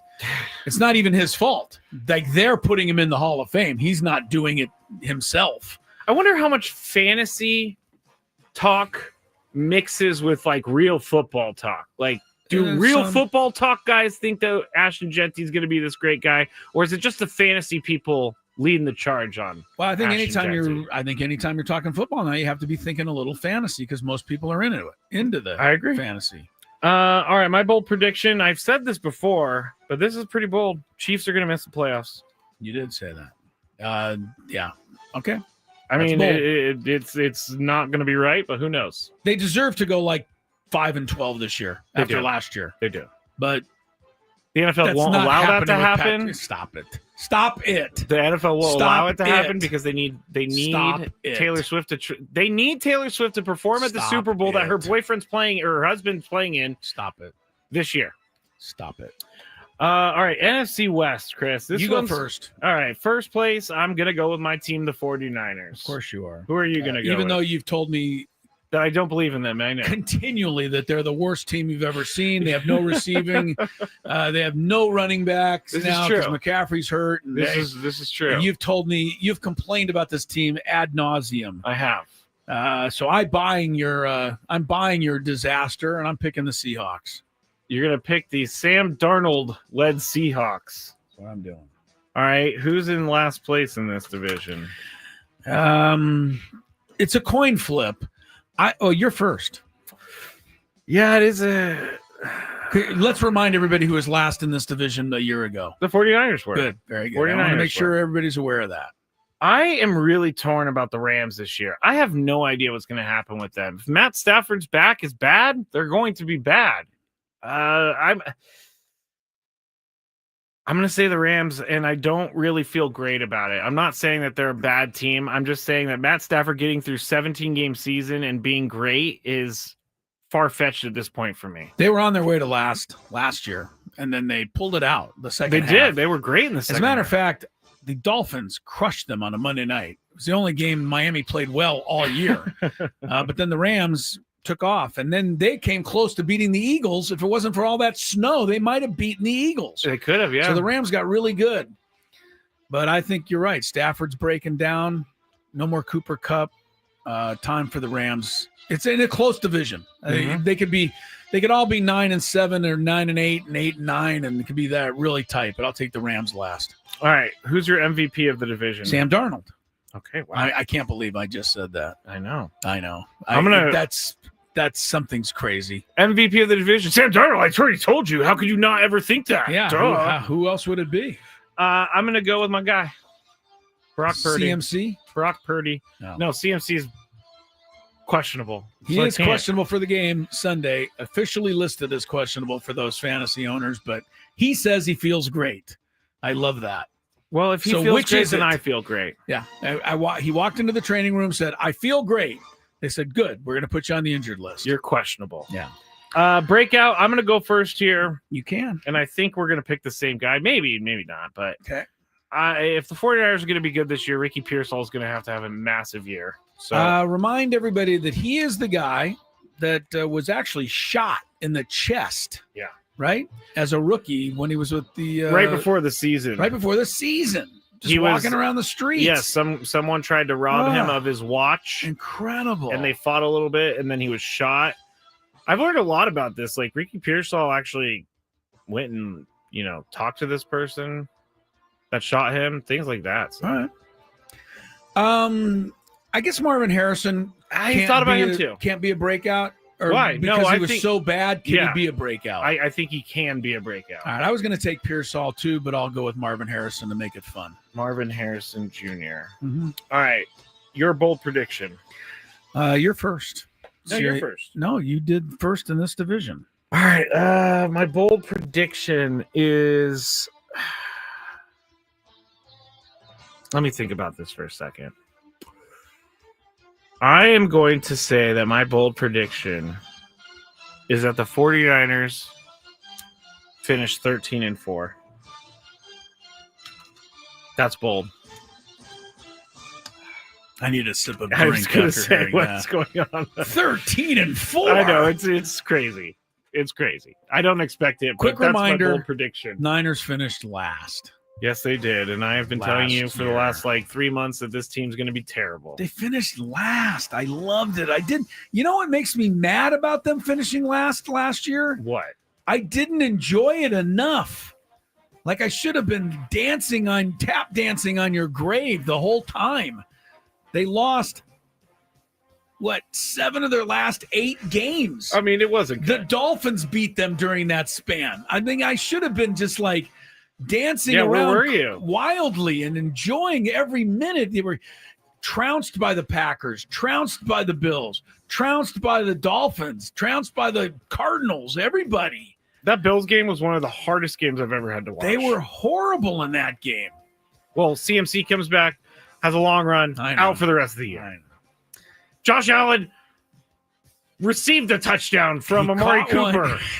Amari Cooper's retired now. Josh Allen got credit for throwing and catching a touchdown on the same play. Insanity.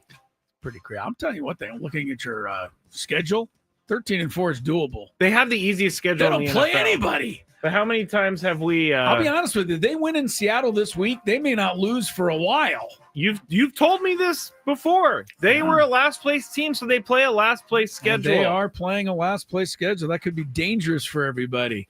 All right, my bold prediction is the 49ers go 14-3. There. No. 14-3. They're going to run away with it. They're changing my pick to win the division. Wow. Oh, you're going to change it? Yes, they're going to win. I'm looking at their schedule. They can't lose. They got one game at Tampa Bay, which I think is tough. They got one game at Houston. Maybe Seattle. That's it. This week, 3 games. That's it. They're not losing any other games. I think you're jinxing them. 14-3. Bold prediction. Niners. Bold. What is the thing? What? Bold? Gang Chang Niner Gang or whatever. Oh, what do I do? Bang Bang Niner Gang. Bang Niner Gang. Actually, all right. I'll change it. I'll change it. Hold on. I'll change it. There we go. All right, I'll do a different bold prediction because that's kind of silly. Okay, what is it? I'm going to stick with Seattle to win the division for fun. But here's my bold prediction.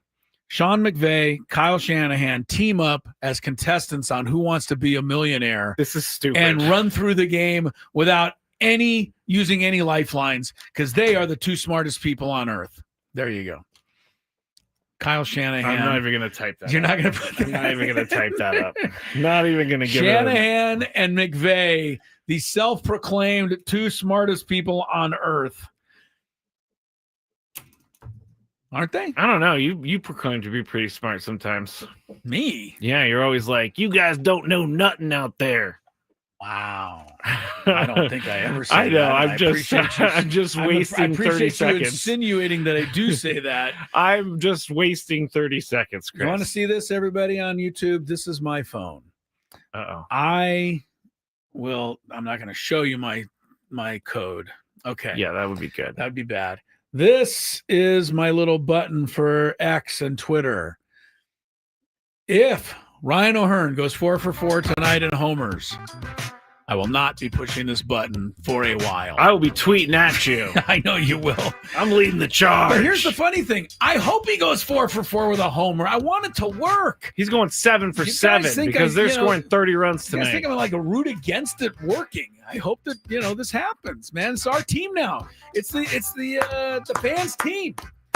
Lineup by the fans. Pitching rotation by the fans. I believe it says manager. Injury list by the fans. Manager, the fans. Yeah, we're it. Mike Schultz just doing our bidding for us now.